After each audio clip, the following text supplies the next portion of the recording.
$880 billion from Medicaid and SNAP. As Vance brands working-class families as dependent and lazy, Crockett says nothing, until she quietly lifts a single document that turns the entire hearing upside down. Within moments, Vance is speechless, the chamber frozen, and the nation in uproar. What did that memo expose that turned his argument into a national humiliation? Stay with us. This is a story worth every second of your time. Under the blazing studio lights of room 2141, the air was stiff with the kind of tension that makes even veteran aides check their watches twice. This wasn't just another congressional hearing. It was a spectacle disguised as governance. Cameras from C-SPAN, CNN, even Fox News lined the perimeter like vultures circling a story not yet born. A long mahogany table cut the room in half, each side occupied by lawmakers who had long forgotten what public service meant. And at the far end, entering like a man arriving to deliver judgment, walked Senator J.D. Vance, impeccably tailored in a navy blue suit, sleeves rolled just enough to look working class but not enough to get his hands dirty. He smiled like a prosecutor, already convinced of the defendant's guilt. To him, this was a stage, and the script had one message: America is broke because it's too generous. He opened his remarks with the sharp confidence of a man who said it all in the mirror a dozen times. If we continue to subsidize dependency, we will breed weakness. Applause came, not from the room, but from the cameras broadcasting to living rooms in red states far from this cold marble chamber. Across the room she waited, silent, still, deliberate. Congresswoman Jasmine Crockett didn't flinch, didn't blink, didn't even glance up when Vance spoke. Her presence was quieter but heavier, like a storm that hasn't broken yet. In front of her sat a thick leather-bound folder, edges worn, tabs peeking out in every color. A stack of documents no one had asked for, but everyone would soon regret ignoring. To the casual viewer, she was just another Democrat, here to defend the indefensible. But those who had watched her before, especially the staffers, saw the difference. This wasn't a defense. It was a setup. Crockett had come armed not with emotion, but with facts, data, and a plan so surgical it might as well have been a scalpel aimed at the jugular of hypocrisy. And as J.D. Vance leaned back, confident in the righteousness of cuts to Medicaid and SNAP, she finally raised her eyes, not to him, but to the audience behind the lens. The room didn't know it yet, but the tempo was about to change, permanently, and just as Jasmine Crockett's eyes rose to meet the lens, silent, composed, unafraid, J.D. Vance leaned forward, cleared his throat, and began to speak in the calm, deliberate tone of a man who believed he knew exactly what America needed: less help and more judgment. The moment his voice touched the microphone, the room shifted. J.D. Vance wasn't there to deliberate. He was there to deliver a verdict. "Let's stop pretending we're solving poverty," he began, his voice low, steady, polished. "What we're doing is subsidizing complacency." He didn't raise his voice. He didn't have to. Each sentence landed with the weight of a gavel, as though morality itself was on trial. And he had already sentenced the poor to be their own executioners. Programs like Medicaid and SNAP were created as temporary lifelines, he continued, pacing each word with the ease of someone speaking from a place of power, not pain. But now we've turned them into lifestyle choices. We've told an entire generation that dependence is a virtue. He paused, long enough for the cameras to zoom in, long enough for the silence to feel like approval. "We're not raising strong citizens," he said. "We're raising entitled mouths that wait for handouts from a government that's already overdrawn." The words didn't sting because they were loud. They stung because they were wrapped in calm certainty, and certainty, when detached from compassion, can be far more brutal than rage. Jasmine Crockett sat still, but her silence carried weight. She had heard men like this before, men who called poverty a choice, who measured suffering in spreadsheets, but never once showed up to a shelter, never sat across from a single mother choosing between rent and insulin. What J.D. Vance called entitlement, she knew as survival. What he called complacency, she saw every week in the desperate eyes of veterans denied VA care or children with untreated asthma because a clinic had lost funding. And yet here he was, branding them as burdens on live television, as if the weight of his words wouldn't land squarely on their already aching backs. He wasn't done. "This nation cannot thrive if it coddles weakness," he said, punctuating the word weakness with quiet disdain. "We have to break this cycle. If that means difficult decisions, then so be it." His hand rested gently on a thick binder labeled Budget Reallocation Framework. Behind him, a chart displayed billions in savings, abstract numbers that, in reality, translated to insulin no longer covered, meals skipped, appointments missed, and funerals scheduled too soon. But Vance didn't speak of that. He didn't mention the 67-year-old janitor in Cincinnati working 3 jobs while still qualifying for Medicaid, or the grandmother in Tulsa who rationed SNAP benefits like wartime stamps. He didn't mention them because they didn't exist in his America. His America was cleaner without them. As J.D. Vance let the word weakness fall like a final judgment, he straightened his notes, narrowed his eyes, and shifted gears, not to retreat, but to go for the kill, by wrapping policy in the illusion of personal memory. "I come from Middletown, Ohio," he began, his voice lowering to that calculated register politicians use when they want to sound intimate, relatable, and absolute. "I've watched families I grew up with, people I knew, people I respected, lose themselves to a lie, not to drugs, not to violence, but to the soft, slow rot of government dependency." He paused, let the silence fill with the weight of accusation. There was a time when these were proud homes, hard-working men and women who didn't ask for anything they didn't earn. But now, he shook his head almost mournfully, now they wait for checks, for food stamps, for someone else to fix what they no longer believe they can fix themselves. He wasn't raising a question. He was building a narrative, one in which the villains weren't billion-dollar corporations who shipped jobs overseas, or government policies that gutted healthcare access, but the very people who were left behind by them. "This didn't happen overnight," he continued. "It happened after years of rewarding idleness and punishing ambition. After years of telling folks that struggle is someone else's fault and that comfort is a right, not a reward. It was a masterclass in deflection, blame as camouflage." Vance never mentioned the factories that closed in the middle of the night, leaving towns hollow. He didn't name the hospitals that shuttered, the overdose deaths that surged when Medicaid expansion stalled. He didn't speak of the working poor, the waitresses with 2 jobs and no insurance, the coal miners coughing up blood who couldn't afford an ER visit. In his version of Ohio, they didn't exist. Or if they did, they had chosen their pain. And across the room, Jasmine Crockett heard every word like a match striking dry wood. Her heart didn't race, her pulse didn't surge. But the silence around her began to feel heavy, thick with the ghosts of stories she carried in that folder no one had asked to open. Because she knew what J.D. Vance had just done. He had taken a narrative of pain and erased every cause but one: the people themselves, not the system, not the sabotage, not the decades of policy that prioritized tax cuts for the rich over insulin for the poor. Number it was the families who were to blame, the mothers who worked through fevers, the grandfathers who ate once a day so their grandchildren could eat twice, the children who fell asleep in the back seat while their parents chose between gas and groceries. And he dared to call that a failure of character. She didn't interrupt. She didn't even move, but the entire room could feel it. A reckoning building behind those dark, steady eyes. J.D. Vance had just handed her the clearest, most damning contrast between 2 visions of America. And what he didn't know, what he couldn't possibly predict, was that Jasmine Crockett was about to turn his home state into her closing argument. For a breathless moment, J.D. Vance's words lingered in the air like smoke, familiar, polished, and poisonous. But then Jasmine Crockett leaned forward, her fingers brushing over the tabbed folder before her like a surgeon ready to begin the incision. And just like that, the performance ended, and the reckoning began. She didn't speak with rage.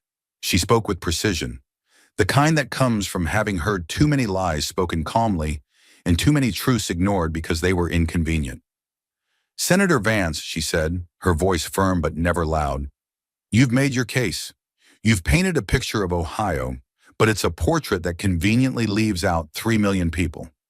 She flipped open the first page of the folder in front of her, and the rustle of paper suddenly felt louder than any speech. According to the Ohio Department of Medicaid, as of this year, over 3.3 million Ohioans, that's nearly 30% of your entire state, rely on Medicaid to survive. That's not a footnote. That's not fringe. That's your people. She didn't pause for drama. She paused to let the weight of those numbers land where they needed to, in the center of his chest. And let's be specific, she continued. Nearly 60% of those recipients are children. Not adults choosing to wait for handouts. Children. Kids with asthma, with epilepsy, with no pediatrician within 40 miles unless they're covered. Are those the Americans you're ashamed of? Her voice didn't waver, but the fire beneath her words began to rise. And the next largest group are veterans, men and women who wore the uniform, who went where they were sent, who came home in pieces, and now depend on Medicaid because the VA doesn't always get there in time. She looked up, eyes hard but clear. So let me ask you this. When you say your community lost its self-reliance, are you talking about Private First Class Alan Riley of Mahoning County, who served 2 tours and now lives on $900 a month, trying to afford his anti-seizure meds? She let the silence answer her. Or maybe you mean 8-year-old Kayla Marks from Portsmouth, born premature, needs weekly breathing treatments. Father's gone. Mother works nights cleaning offices at a warehouse your donors own. The room was silent now, not out of respect, but exposure. Crockett wasn't arguing. She was unraveling a fantasy. You say dependency breeds weakness, but what I see are families bred into a system that rewards corporations for extracting their labor and then punishes them for needing help when the job is gone. Her hand rested on the folder again, firm. Don't confuse survival with surrender. These people haven't given up. They're holding on in a system that's done everything it can to make them invisible. And today, Senator, I'm here to make them seen. The silence that followed Jasmine Crockett's words wasn't empty. It was heavy, undeniable, charged with the raw weight of truth finally spoken. But J.D. Vance didn't sit with it. He didn't acknowledge it. He did what men in power have always done when cornered by reality. He changed the subject and lit a match. With the same voice he had used to speak of character and values, J.D. Vance shifted his tone. Not with urgency, but with practiced derision. It's always interesting, he said, eyes narrowing slightly as he flipped to a new page in his briefing, how this committee can find time to protect fringe agendas, but not the American family. He didn't need to define what he meant. He wanted it vague. Vague was useful. We're talking about Medicaid and SNAP, sure, he continued, hands gesturing just enough to look composed. But while millions of working-class families struggle to put food on the table, your side is busy funneling resources into programs for transgender athletes and curriculum changes that confuse our children more than they educate them. The pivot wasn't accidental. It was strategy, sharpened, tested, and rehearsed. He didn't offer a single number. He didn't name a single budget line. Because the truth wasn't the goal. The narrative was. We've got schools eliminating girls' sports scholarships to be inclusive, he said, pausing just long enough for the outrage to land. Clinics offering taxpayer-funded hormone therapy to kids who can't even buy cold medicine without a parent. And here we are, debating how much more money to pour into this, while veterans wait 3 months for an appointment and mothers skip meals to feed their kids. It was a carefully lit fire. He wrapped one of the most vulnerable, marginalized groups in the country around a false narrative of government waste. Not because it was true, but because it was effective. You talk about equity, he added, eyes flicking toward Crockett like he was delivering a mic drop. But I wonder how many Ohioans feel seen when their tax dollars are going to fund political experiments instead of school lunches. In that moment, he wasn't making policy. He was manufacturing outrage, replacing complexity with caricature, turning pain into a punchline. And what made it more dangerous was how smoothly he did it, as if poverty had a political party, as if being hungry was a lifestyle. As if the reason someone's child couldn't see a doctor had anything to do with someone else's gender identity. Jasmine Crockett didn't interrupt. She didn't need to, but she knew exactly what he was doing and exactly what it would cost if she let it go unchallenged. Because when they can't justify taking the bread, they blame the rainbow. And this time, she wasn't going to let them. The chamber was still, but the tension wasn't quiet.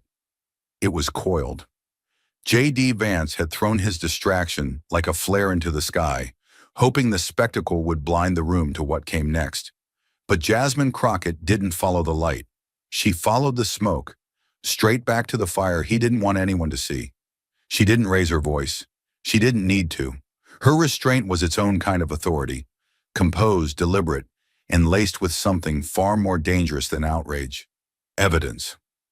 "Senator Vance," she said, turning her full attention to him for the first time, "you just spent the last 2 minutes attacking a community that makes up less than 1% of the federal budget, while you quietly prepare to support cuts that will devastate over 40 million lives." Her tone was calm, but it struck with precision, like a surgeon making the first incision.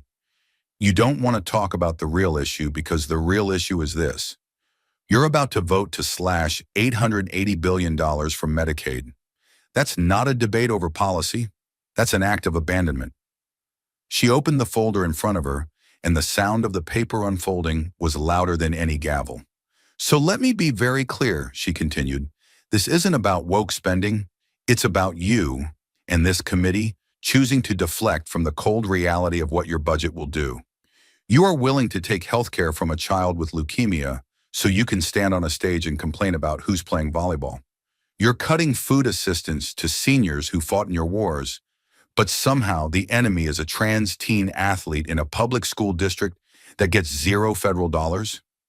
No, Senator, the math doesn't lie, but maybe your politics do." Her eyes swept across the committee chamber. Cameras, staffers, lawmakers, each now frozen in the quiet recognition that something had shifted. "You say you want to defend the working class. Then explain to me why your vote will strip medical coverage from over 600,000 children in states like yours. Explain why your party is pushing a budget that takes away food from single mothers working 2 jobs, while claiming moral high ground in press interviews." She leaned back slightly, but her words carried more force now. Not because they were louder, but because they could not be dismissed. "Don't talk to me about values while gutting the programs that hold this country together one struggling family at a time. Don't talk about pride and dignity while drafting budgets that will drive thousands into medical bankruptcy." She paused, then delivered the final line with the quiet intensity of a closing argument. "You can't keep hiding behind culture wars when your real war is against the people you were elected to serve." The silence following Crockett's last words wasn't empty. It was loaded. The room was no longer reacting to opinion or argument. It was reacting to the slow, merciless sound of power being stripped of its disguise. And then, without changing her tone or rhythm, Jasmine reached into the one part of her folder that had remained untouched. Until now. She slid out a single stapled document, edges worn, redacted blocks visible even from across the room. She didn't wave it for show. She simply held it, flat on the table, like someone placing a loaded weapon down gently before pulling the trigger. "I want to take us, for a moment," she said, "beyond theories, beyond rhetoric, beyond the talking points we keep recycling in front of these cameras." Her voice was level, but inside it lived a steady current of outrage, disciplined into razor-sharp control. "Because this isn't a partisan accusation. This is your plan, your words, your strategy." She looked directly at the chairman, then at J.D. Vance, and then out toward the lens that was broadcasting to millions. "What I have here is a leaked internal memorandum circulated among GOP leadership and senior staff just days before this hearing. I'm entering it into the record today, not because I want to, but because the American people deserve to see how decisions about their lives are made in secret, in silence, and in cynical calculation." Then, without theatrics, she read it aloud. "We flood the zone with noise, so they won't notice the vote." She didn't raise her voice. She didn't need to. That one sentence detonated louder than anything else said that day. She let the line sit in the room, unmoving, unblinking. That is not a rumor. That is not a paraphrase. That is a direct quote from a strategy document authored by GOP congressional staff. It outlines the deliberate coordination of overlapping hearings on agriculture, Medicaid, commerce, and appropriations to overwhelm press coverage and distract the public, to make sure no one tracks what's being taken until it's already gone. Her voice dropped to something quieter, but somehow more terrifying. This wasn't governance. This was a smokescreen. This was sabotage by scheduling. While the cameras were pointed at a stage fight over transgender athletes, your leadership was engineering a media blackout for $880 billion in cuts. Cuts that affect children, veterans, seniors, and working-class Americans in every state in this nation. She turned the page. The memo also notes, coordinate release of floor statements to redirect focus from entitlement programs to values-based disputes. She looked up again. That's not oversight. That's manipulation. That's policy being weaponized not to serve the people, but to escape their judgment. Crockett didn't rush. She wasn't grandstanding. She was peeling back a curtain and exposing the theater inside. I didn't come to this hearing expecting accountability, but I did come with receipts.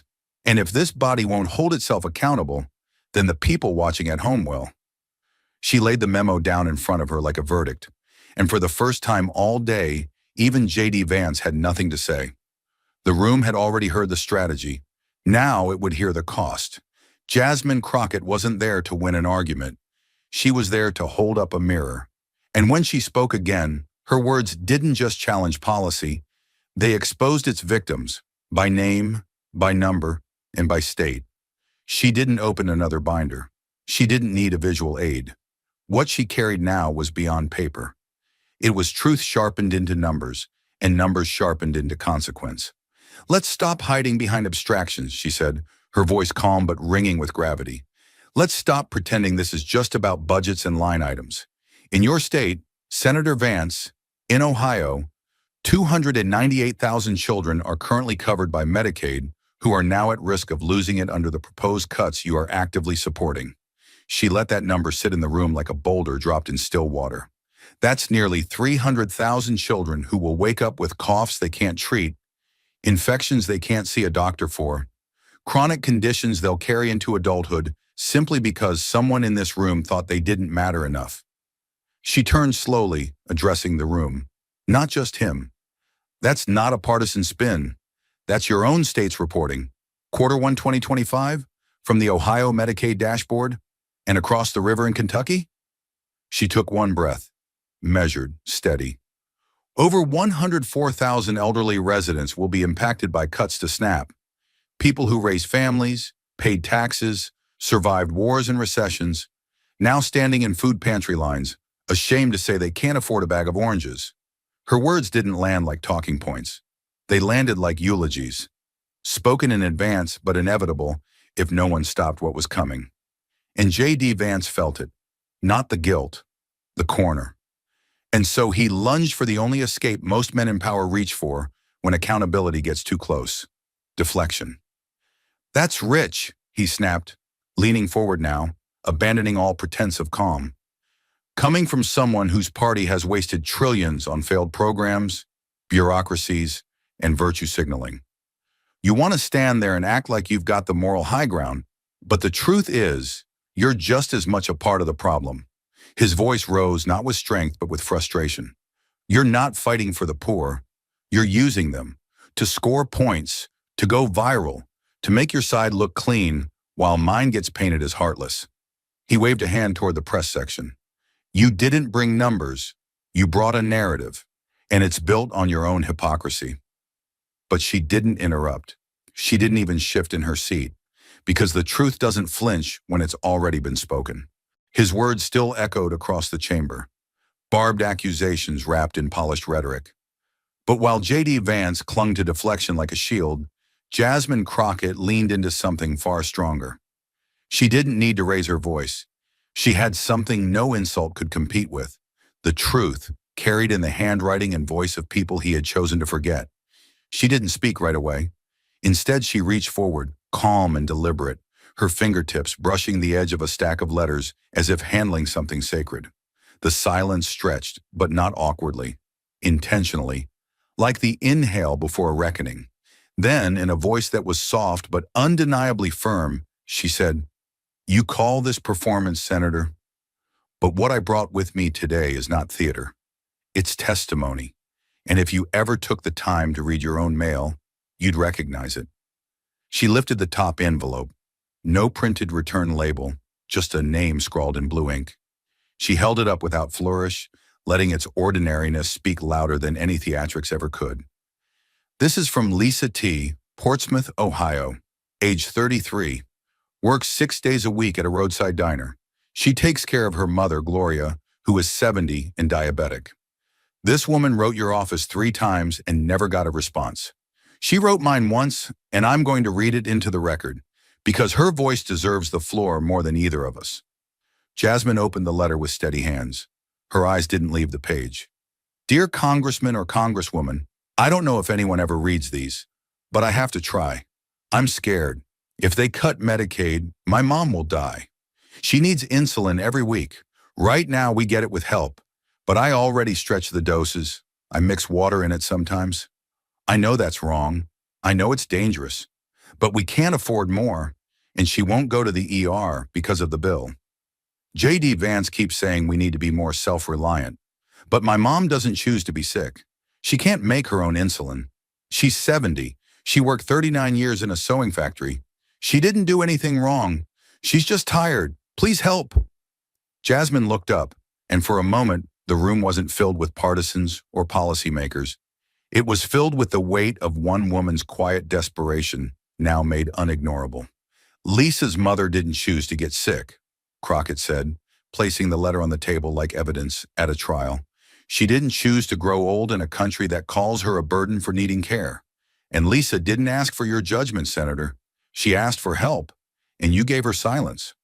Without waiting, Jasmine tapped the screen next to her. The projection flickered to life. No fancy graphics, no title card, just a handheld video shot vertically. A woman in a faded t-shirt stood in a dimly lit kitchen. The wallpaper was peeling behind her. You could hear a dog barking in the background. She looked into the lens with the exhaustion of someone who hadn't slept well in months. If this even gets seen, I just want to say something. I've heard Senator Vance talk about self-reliance, and yeah, we try.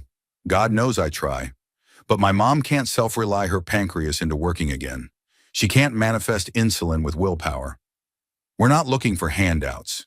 We're just trying to live. If Medicaid goes, she goes." The video stopped, not abruptly, just ended, like a life slowly fading without attention. Jasmine turned back to the room, and her tone was quieter now, but deeper, more personal. "That's what this is really about. Not games, not press clips, not some Fox News segment cut out of context. It's about people like Lisa, people like Gloria, people you swore to represent, but have refused to hear."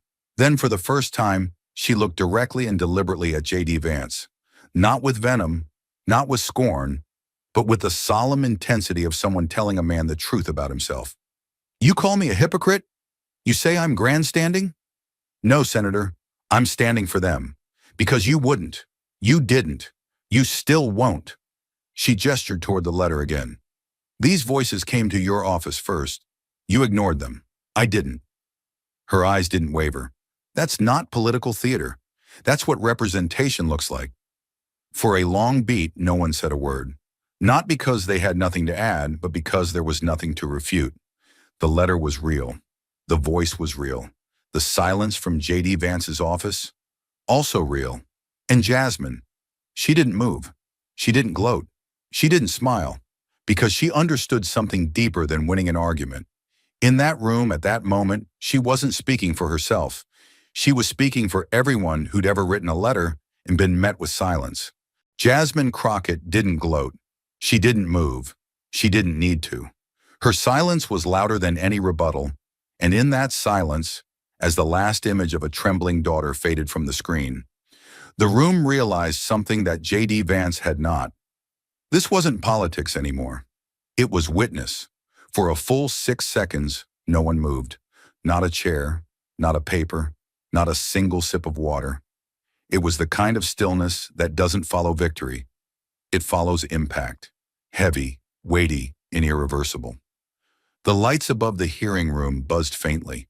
A staffer dropped a pen and didn't even bend to pick it up. Everyone in the chamber, Democrats, Republicans, journalists, aides, sat suspended in a silence not of decorum, but of stunned recalibration. Even the stenographer paused for a beat, unsure if the moment had truly ended. Then, barely above a whisper, just low enough to escape the cameras but not the hot mics, came the words from one Republican 2 seats down. "She just killed you, man." It wasn't cruel. It wasn't mocking. It was observation, clinical and final. J.D. Vance didn't turn. He didn't respond. But the flush of red climbing up his neck said he'd heard every syllable. The kind of comment that doesn't need to be loud, because the truth of it is already filling the room like smoke. J.D. Vance inhaled, the kind of breath that tries to reclaim ground already lost.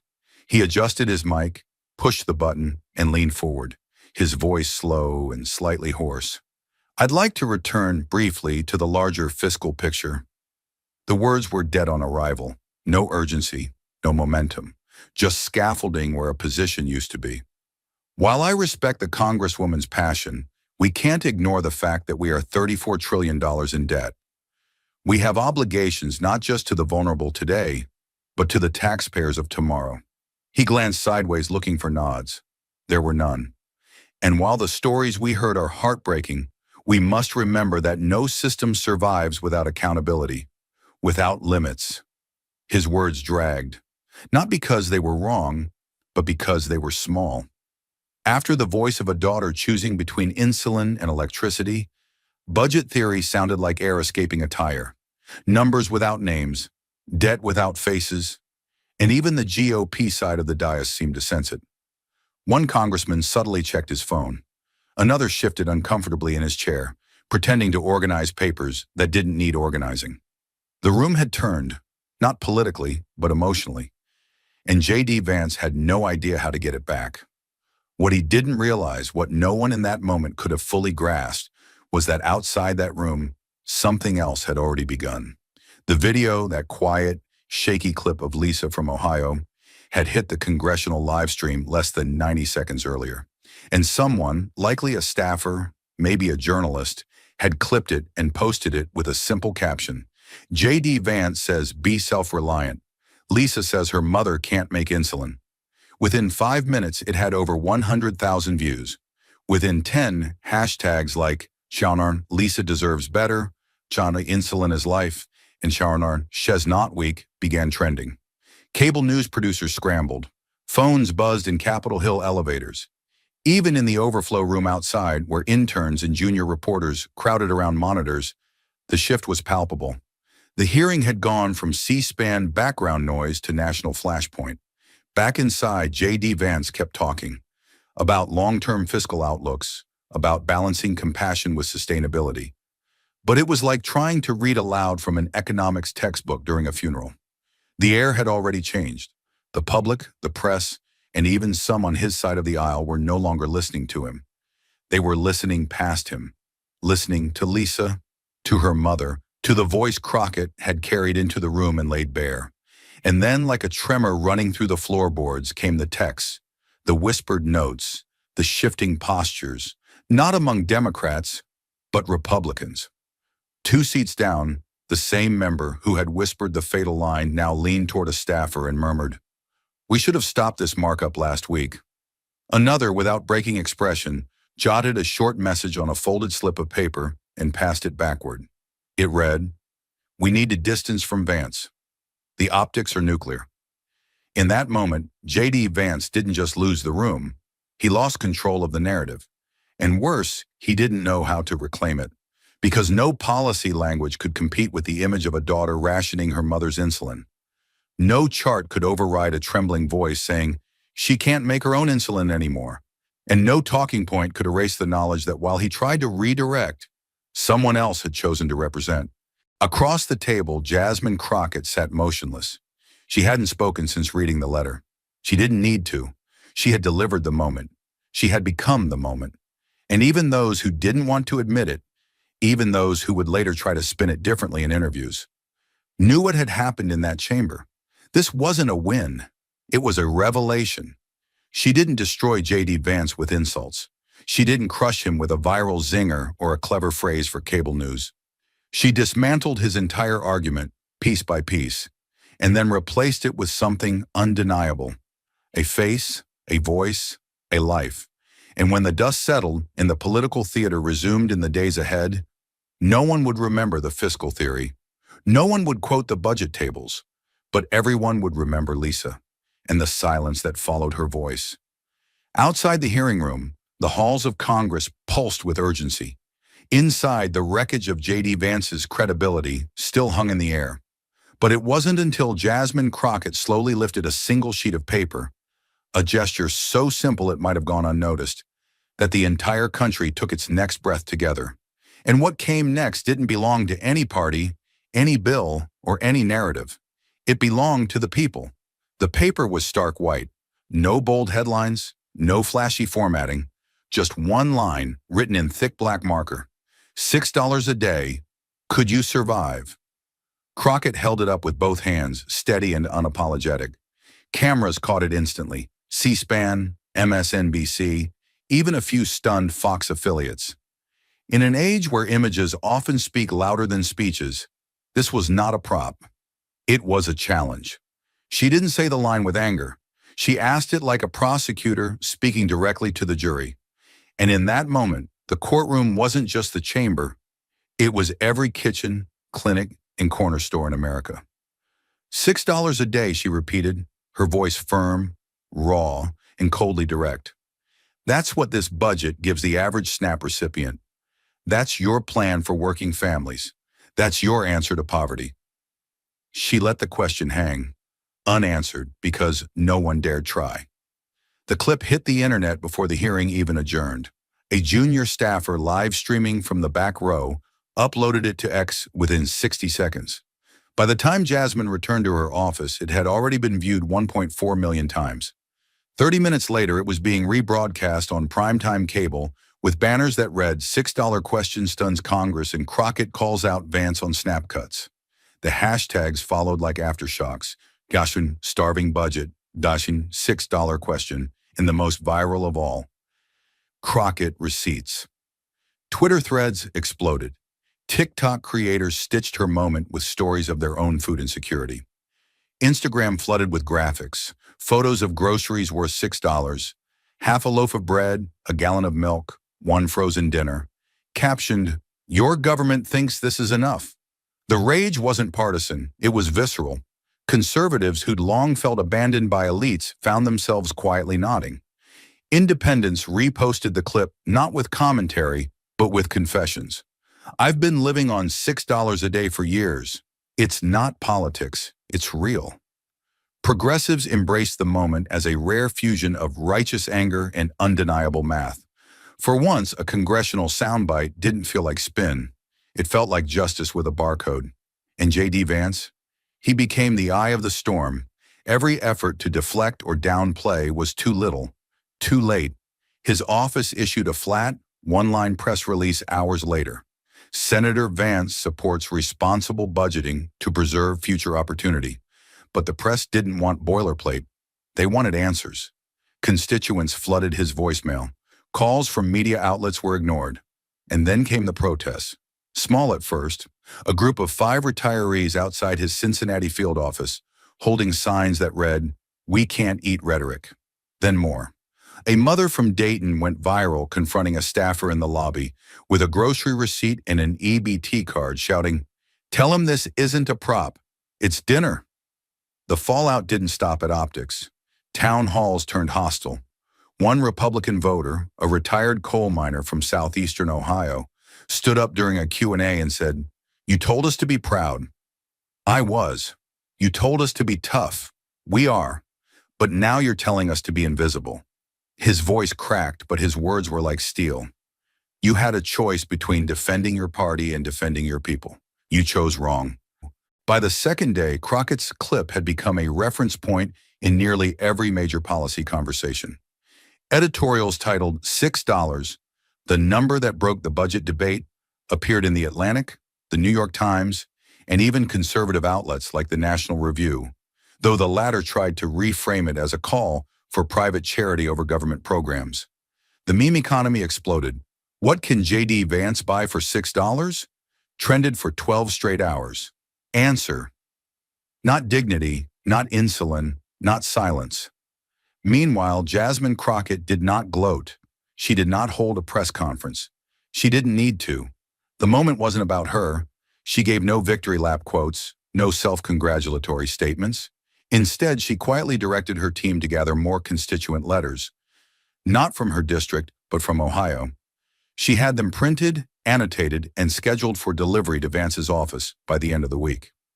When a reporter caught her walking to her car and asked what she thought about going viral, she simply said, "If people finally understand what $6 really means, then we're starting the conversation we should have had a decade ago."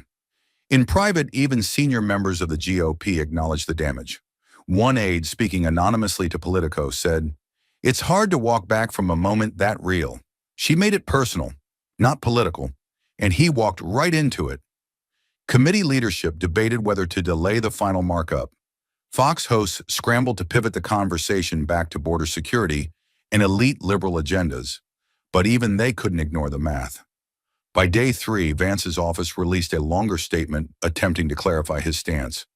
The senator believes every American deserves access to opportunity, and that starts with a government that doesn't overpromise and underdeliver. But by then, the narrative was gone. The image of Jasmine Crockett holding that $6 sign had already taken root. It wasn't a campaign ad. It wasn't even a protest. It was a question, a moral, mathematical question that refused to go away. Can you live on $6 a day? It was no longer just directed at J.D. Vance. It was a question the entire country had to answer. By the end of the week, the $6 question wasn't just trending. It was burning through every level of the political food chain.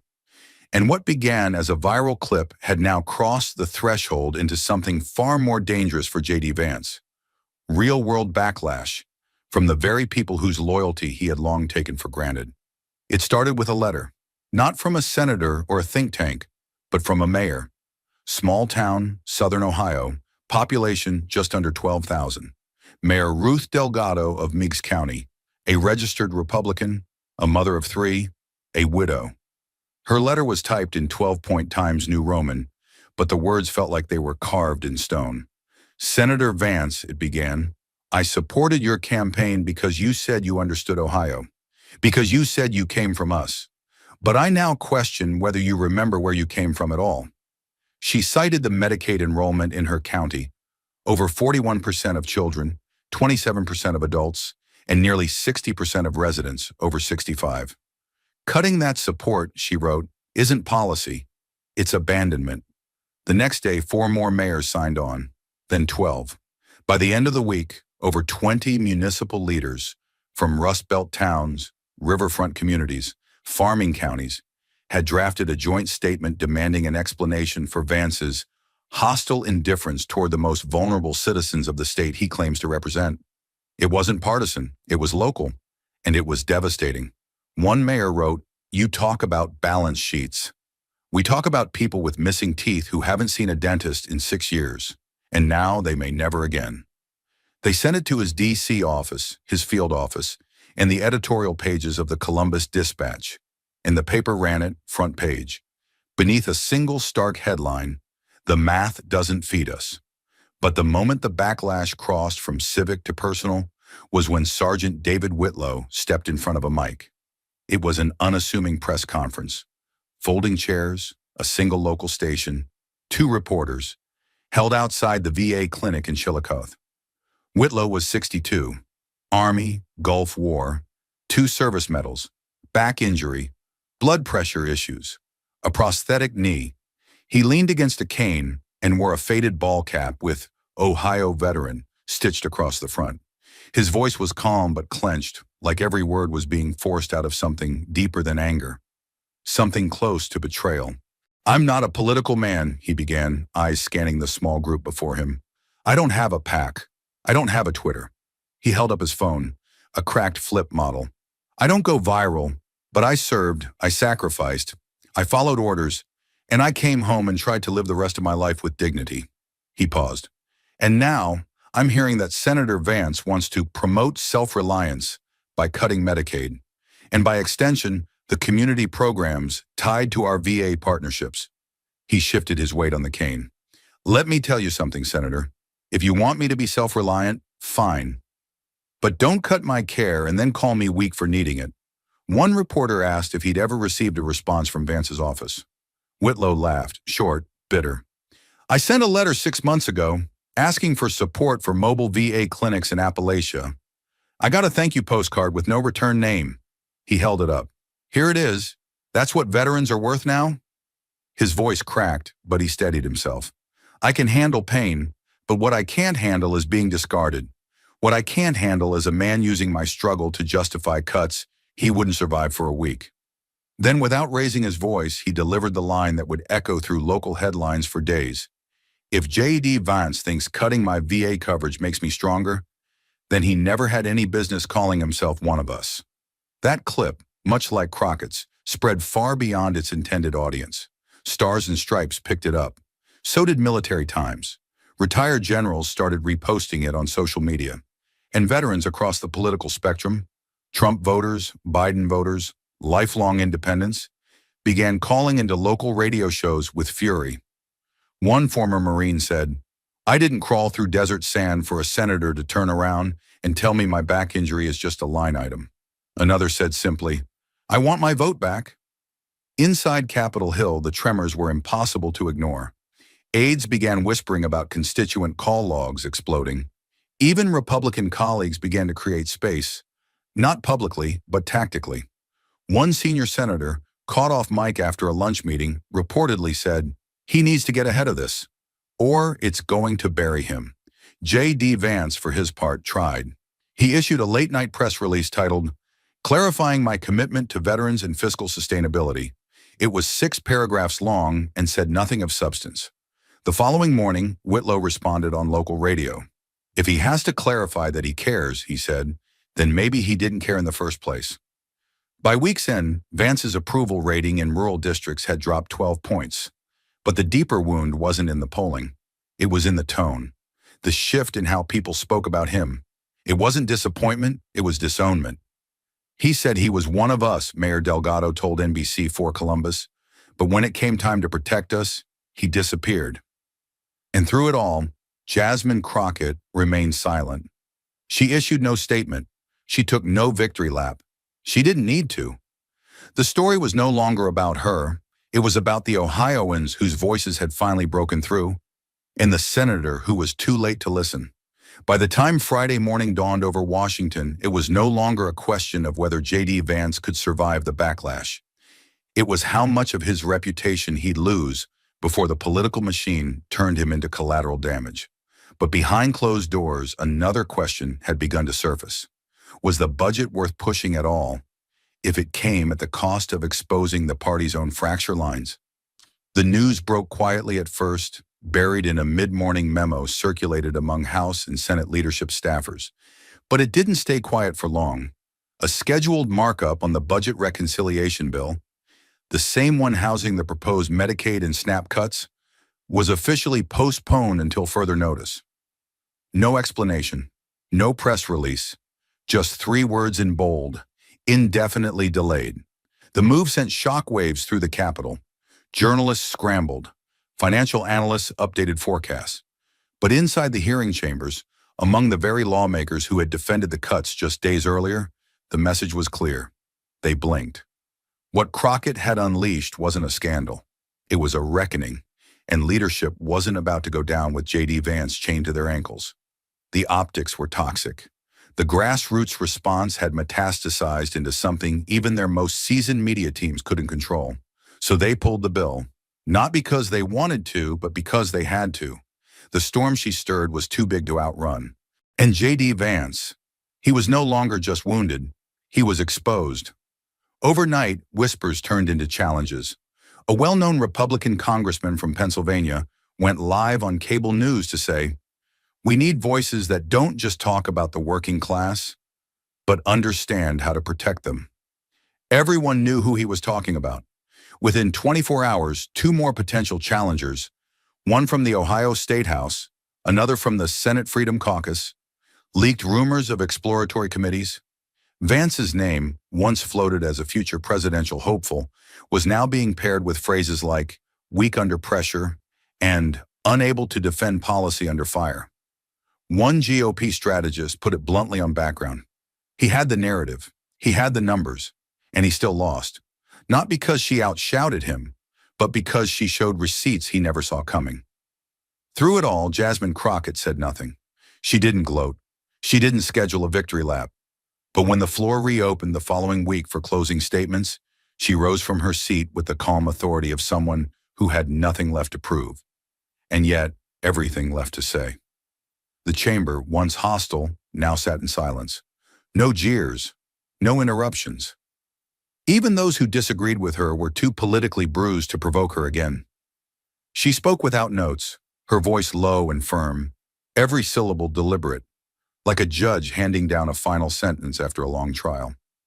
You can call it policy, you can call it restructuring, you can even call it reform, she began, eyes scanning the room. But what we saw over the last 10 days wasn't fiscal responsibility, it was moral negligence, dressed up in spreadsheets and sold to the public as hard choices. She didn't pause for effect. She didn't need to. Cutting $6 meals and insulin access for seniors isn't brave. It's cowardice with a tie on. And what we witnessed was a government ready to hide behind distractions, ready to weaponize identity, ready to turn working families into political collateral, just to protect the status quo. A murmur stirred, not dissent, but discomfort. No one dared interrupt. I've been called loud, I've been called theatrical, I've been told I care too much, feel too deep, push too hard. But let me be clear. She stepped forward, both palms flat on the desk. This was never about noise. This was about need. And when you govern in silence, hoping no one notices the harm you're causing, you don't get to call people like me loud. You get to call yourself lucky that someone was watching. A hush swept the chamber like a tide pulling away from shore. Politics is not performance, she said, her voice sharpening now, a hammer dressed as a whisper. It is a choice, a daily, deliberate choice between life and hunger, between dignity and dismissal, between truth and expediency. And today I chose life. I chose the voices you ignored. I chose the single mother rationing insulin. I chose the veteran clutching a denial letter. I chose the child who knows what a Medicaid rejection sounds like before he can even spell it. And then, just as the oxygen seemed to drain from the room, she delivered the line that would headline every news outlet by sunset. The line that made the hearing more than a moment. Politics is not a performance. It is the choice between survival and starvation. And I will always, always stand on the side of survival. She stepped back. No theatrics, no smugness. Just the quiet clarity of someone who had turned the most brutal instrument of government, a budget, into something undeniably human. The room did not erupt in applause. It did not need to. The silence was its own confession. And far beyond those marble walls, in living rooms across the country, people watched not a politician win a debate, but a leader choose a side. As Jasmine Crockett stepped away from the microphone, the chamber remained locked in silence, not out of respect, but reckoning. What had just unfolded wasn't politics as usual. It was a moral confrontation with a system that had grown too comfortable, forgetting the people it was built to serve. And in the stillness that followed, one truth became impossible to ignore. This was never about a budget. It was about who gets to live with dignity and who is asked to die quietly. The human lesson didn't arrive wrapped in applause. It arrived in the unease that followed. It arrived in the way senior staffers avoided each other's eyes. It arrived in the hesitation of cable news anchors trying to pivot the coverage but finding themselves stuck, unexpectedly, on the footage of a woman holding up a piece of paper with one brutal question. Could you survive on $6 a day? What made it so powerful wasn't the simplicity. It was the impossibility of pretending the answer was anything but no. That was the moment everything shifted, because suddenly the conversation wasn't about numbers. It was about faces, about Lisa, about her mother, about Sergeant Whitlow, and about every forgotten name buried beneath the weight of policy disguised as progress. The lesson hit hardest for those who had been trained to see suffering as a distant abstraction. Lawmakers used to interpreting need through polls now had to reckon with the sound of a daughter's voice breaking on a live stream and a veteran gripping a microphone like it was the last weapon he had left.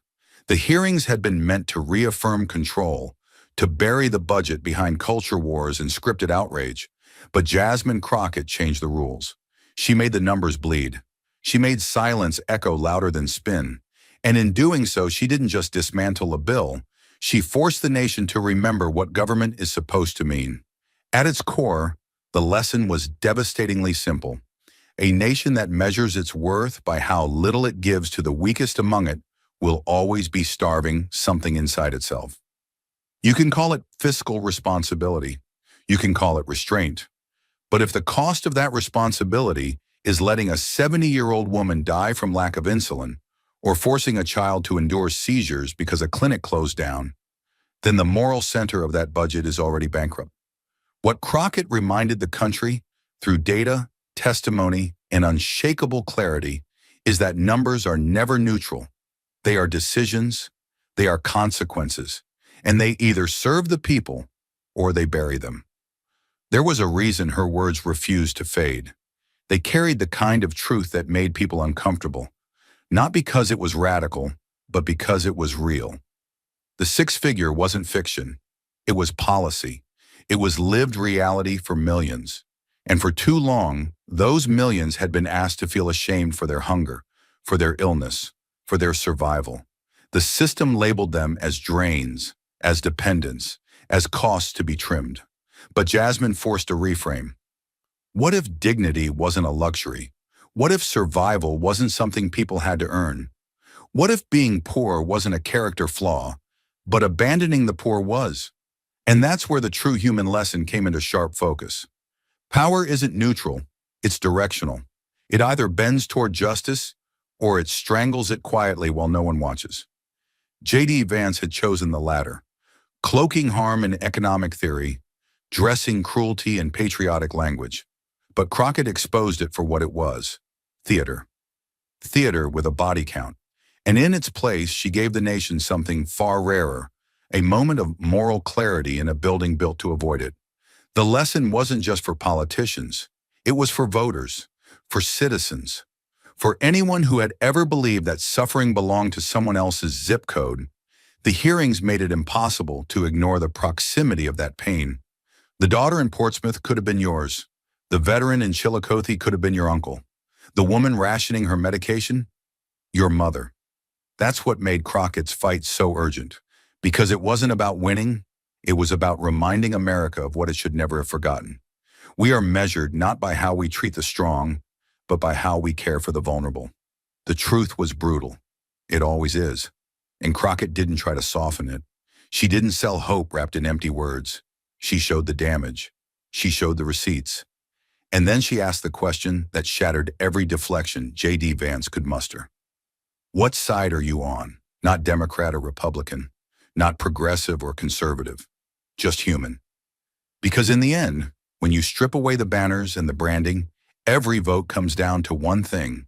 Who do you believe deserves to live with dignity? And who are you willing to leave behind? There is no neutral ground in a room where budgets dictate whether people eat or die.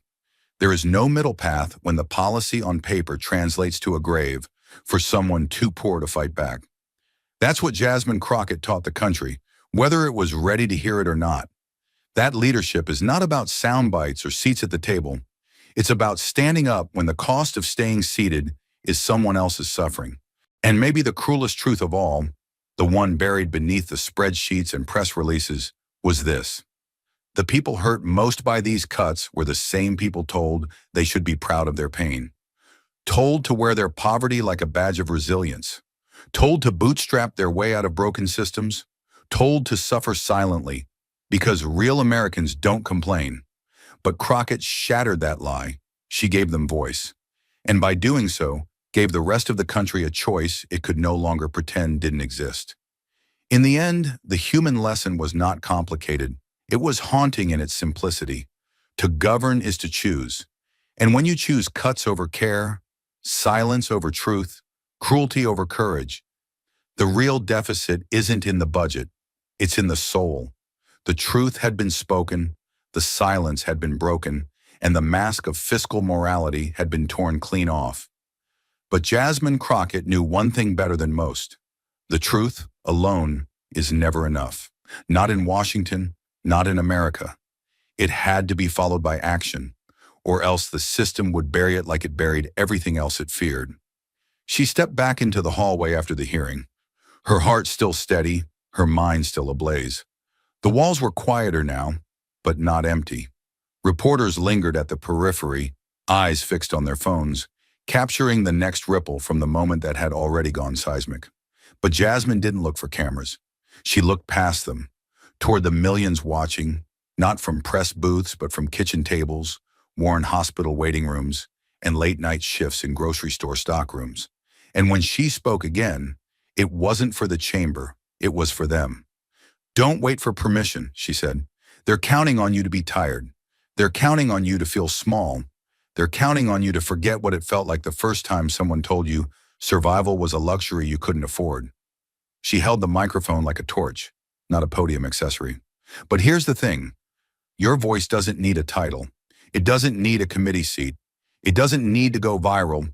It just needs to be used. Her tone sharpened, each word punched with urgency. Call your representatives. Show up to city halls. Ask them what $6 a day looks like on their table. Ask them whose life they're willing to trade for a talking point. She didn't blink. Because if they're not fighting for your child's medicine, your father's pension, your neighbor's groceries, then they're not fighting for you, and you deserve better.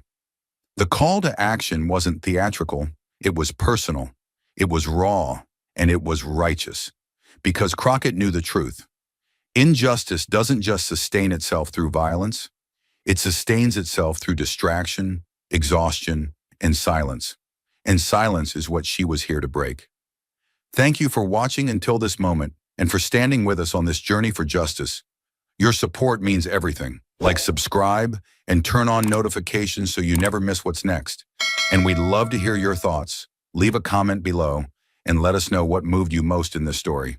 Together, our voices make a difference.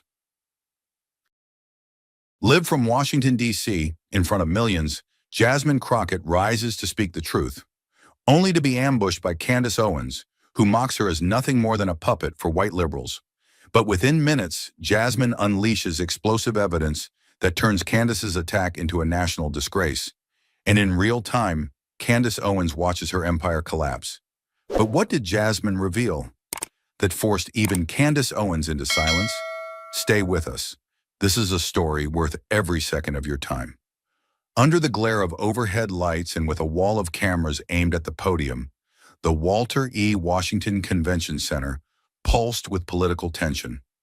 Over 5,000 attendees packed the room, elected officials, civil rights lawyers, and journalists shoulder to shoulder, waiting for the first sparks of what had already been called the most combustible event of the year. The event, titled Truth in Race and Speech, had promised sharp dialogue about race, media, and identity, but no one anticipated the storm that was about to erupt. Jasmine Crockett, dressed in an elegant but restrained black suit, stepped onto the stage with the measured grace of a woman who had spent years walking into hostile rooms. Her presence carried weight, the kind forged through lawsuits, hearings, and centuries of inherited silence. But as she approached the mic, murmurs rippled across the crowd. Something had changed. Candace Owens, never listed, never confirmed, was walking briskly down the center aisle. A black silk blouse, pristine makeup, and a smirk that dared anyone to challenge her authority. And in that single moment, the air turned from electric to incendiary. Without waiting for protocol or permission, Candace ascended the side platform like it was built for her alone. She grabbed the mic and delivered her opening blow before a single name was introduced. The era of professional victims is over. Gasps, camera shutters, whispers spreading like wildfire. Every black attendee, every ally, every journalist present knew exactly who that was aimed at. It wasn't just rhetorical, it was a declaration of war. Jasmine remained seated, unmoved, watching Candace like a soldier studies an enemy's first misstep. But the damage was done. Candace Owens had hijacked the beginning of a national forum to launch a personal assault, weaponizing her platform not to uplift, but to divide. And Jasmine, she didn't flinch. Not because she wasn't furious, but because she knew real power doesn't respond to noise. It waits until silence demands an answer. But Candace wasn't here to debate. She came to draw blood, and she had just made her first cut. Candace didn't pause to weigh the room. She didn't glance at the moderator or give Jasmine a chance to respond. She stepped forward into the center of the stage, mic gripped like a dagger, her voice sharper than ever, measured, malicious, and rehearsed to land like a slap. "Let's stop pretending," she said, pacing slowly as if lecturing a courtroom of students. Jasmine Crockett isn't a truth teller. She's a doll of the white Democratic elite. They wind her up, and she says what they want her to say. She knows it's not real, but she does it anyway because it gets applause. Her words didn't rise in volume. They didn't need to. Every syllable was delivered with the precision of someone who knew exactly where to aim to cause the most damage. There was no mistaking her target, not Jasmine's politics, not her arguments, but her integrity, her blackness, her agency, her worth. The air turned heavy. Some audience members shifted uncomfortably. Others exchanged tense glances. And Jasmine?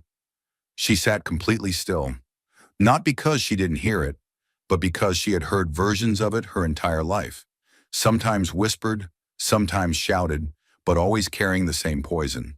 That she was only where she was because someone allowed it. That a black woman with power must have borrowed it from someone whiter, richer, or louder. Candace had simply said it aloud in a room full of cameras. But that wasn't bravery. That was betrayal. And Jasmine knew the room was watching to see if she'd explode. Break. Fight fire with fury. She didn't. She rose, but not with haste, not with rage. She stood like a closing argument, calm, composed, and unmistakably final. She looked Candace dead in the eye, not with anger, but with quiet authority, the kind that doesn't shout because truth doesn't need a megaphone. "I don't work for a party," Jasmine said. Her voice was low but unshakable, every word clipped with purpose. "I work for the truth, something you abandoned a long time ago." And that was it. No insult, no embellishment, just a verdict. There was a beat of silence so deep it felt like the whole room inhaled at once and forgot to exhale. The power of what had just been said didn't come from volume, but from restraint. Jasmine hadn't taken the bait. She dismantled the entire premise of Candace's attack, not by matching fire with fire, but by turning the mirror back on her, and it showed. The crowd began to shift. One woman in the second row nodded slowly. A man in a law school hoodie stood up, then another, then another. In seconds, half the room was on its feet, not clapping wildly, but rising in solemn solidarity. It wasn't applause. It was alignment. Jasmine hadn't defended herself.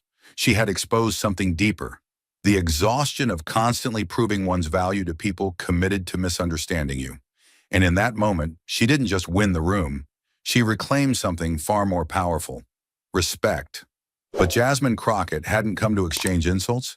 She came to deliver truth. And now it was time to let Candace hear her own voice without the safety of applause. Jasmine didn't raise her hand, didn't gesture for silence. She simply turned toward the technician in the corner of the stage and gave a single nod. The overhead lights dimmed by a fraction, and suddenly the main screen behind her came to life. A grainy video flickered into view, time-stamped October 12th, 2018, filmed inside a private fundraising dinner hosted by a conservative think tank in Virginia. Candace Owens stood at a mahogany podium, wineglass in hand, laughing casually with a room full of donors whose faces blurred conveniently in the shadows. Then her voice, unfiltered, undeniable, rang through the speakers. If I had been born white, I wouldn't apologize for it. I'd use that power wisely, unapologetically. There was no context to rescue her, no editing trick to explain it away. Just a camera, her voice, and a sentence that detonated decades of false solidarity in 5 seconds flat. The impact was immediate. The room froze, every breath caught mid-chest. Even the moderators, previously struggling to keep the conversation civil, went still. The audio continued. Candace, smiling as she raised her glass, delivered the final blow. Guilt is for people too weak to win. Gasps rippled across the audience. Low at first, then louder, overlapping like the roll of distant thunder before a storm. One attendee dropped his pen. A woman near the front pulled out her phone, not to record but to verify what she just heard. Candace, still standing on the stage, instinctively moved toward the microphone, mouth open, hand raised as if to snatch the moment back. But before she could utter a single word, the moderator leaned forward, voice tight and firm. Ms. Owens, please. You'll have your turn. She stopped, not by choice, but by command. And for the first time that evening, the woman who had dominated headlines and talk shows with volume and venom stood silent. Not because she had run out of things to say, but because the truth had finally outrun her. The room wasn't hers anymore. Not the mic, not the stage, not even the story. Jasmine hadn't shouted, accused, or pointed fingers. She had done something far more dangerous. She had revealed. And that kind of truth doesn't just silence a person. It exposes what they built their name to hide.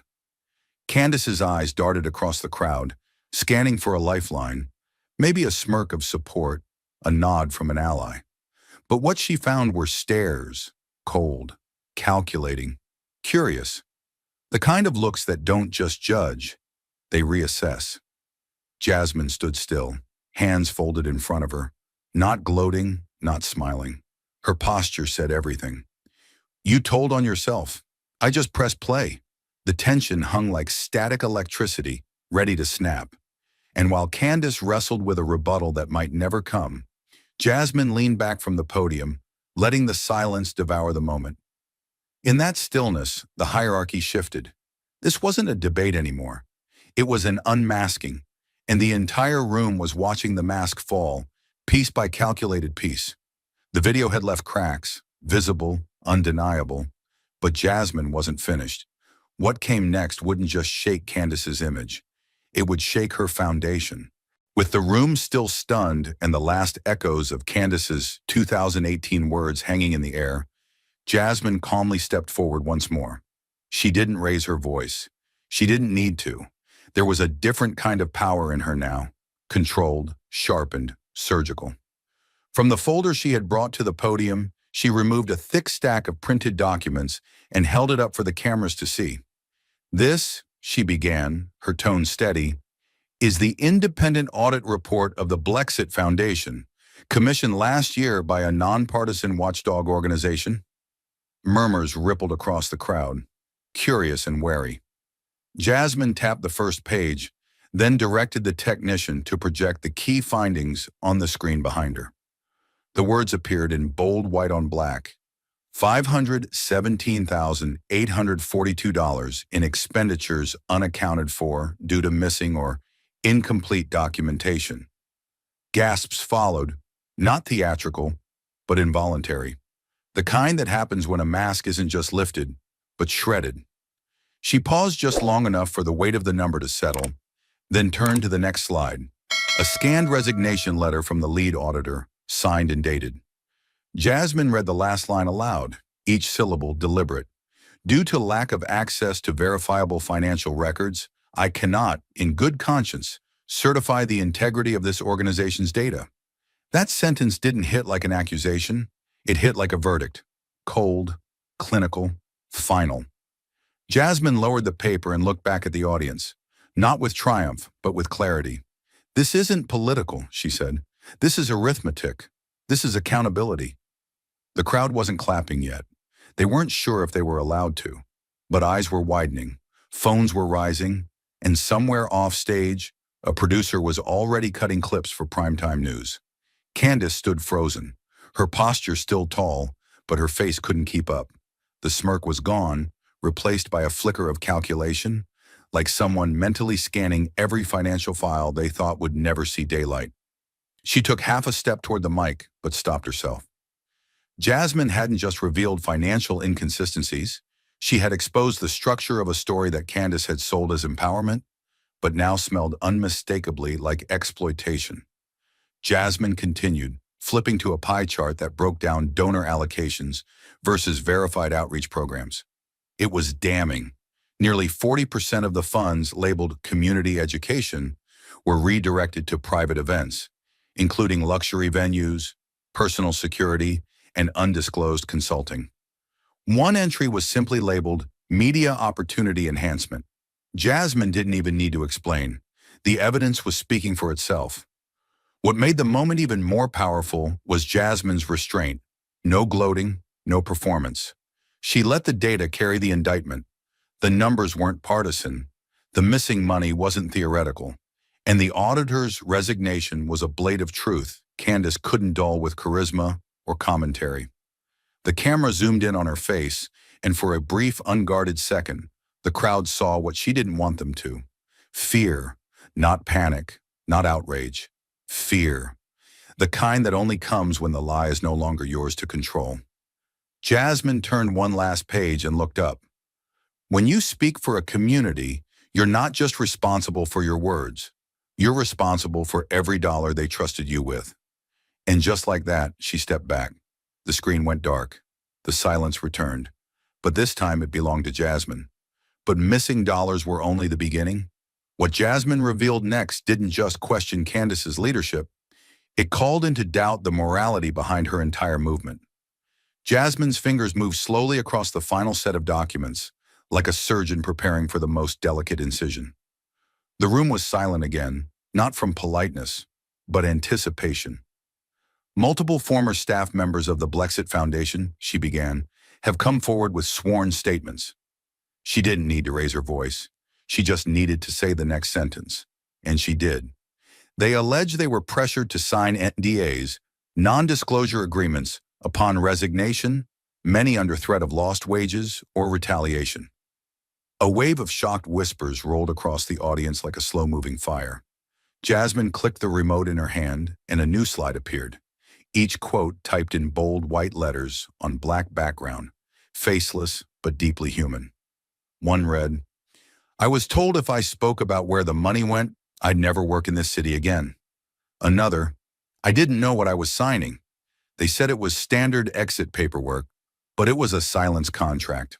The weight of those words wasn't just in what they said, but in how familiar they sounded to anyone who had ever been silenced for telling the truth. Jasmine didn't blink.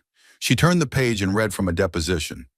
"I believed in the mission, but I left when I realized the mission was being sold to people who would never see a dime of what they donated."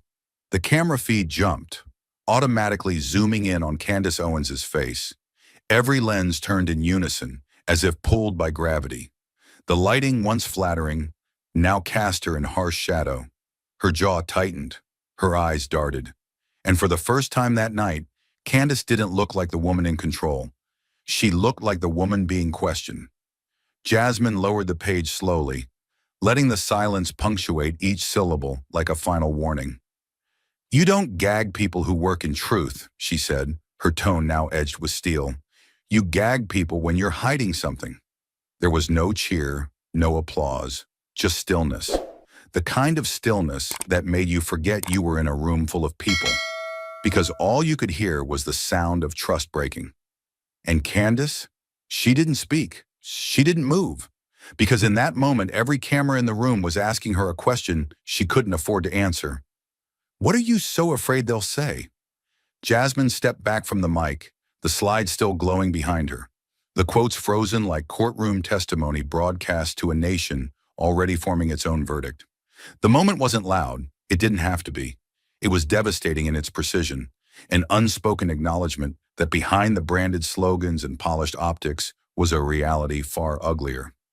Jasmine hadn't just revealed silence. She had given it a voice. And in doing so, She hadn't just exposed a leader. She had liberated the truth that leader tried to bury. Cornered by evidence, exposed by her own words, Candace did what wounded power always does. She lashed out, loud enough to distract, desperate enough to betray her own composure. Candace shot up from her seat like a spring uncoiled, eyes flashing, her breath shallow, but voice sharp. "This is ridiculous," she spat into the microphone, stepping forward with the urgency of someone trying to seize back control that had already slipped through her fingers. "Jasmine Crockett is a hypocrite of the highest order," she barked, her tone no longer cool or composed but cracked with fury. "She talks about integrity while accepting money from foreign-tied organizations, funds funneled through so-called justice groups backed by Chinese soft power." Gasps spread again, but this time not in support, in disbelief. The accusation felt wild, off course, like a flare shot in the wrong direction. But Candace wasn't thinking of truth anymore. She was thinking of survival. Her voice rose louder, trembling slightly. "How dare you lecture me about transparency when you're part of the same global network trying to destabilize this country from within?" The room tensed. The kind of tension that doesn't invite a response. It dares one. Candace stood with one arm outstretched, accusing, her other hand gripping the side of the podium, so hard her knuckles blanched white. Her words echoed like a courtroom objection with no legal ground. Eyes shifted to Jasmine. Was she going to ignore it? Walk away? Sputter into outrage like Candace had hoped? But Jasmine didn't flinch. She turned, slowly, deliberately, and walked to the mic with the calm of a woman who had heard worse, and walked through fire without ever smelling like smoke. She leaned in, just enough for her voice to meet Candace's storm, with a whisper that cut deeper than any scream. "Every dollar I've received is listed, public, traceable, and audited." She held Candace's gaze like steel to glass. "But since we're asking questions?"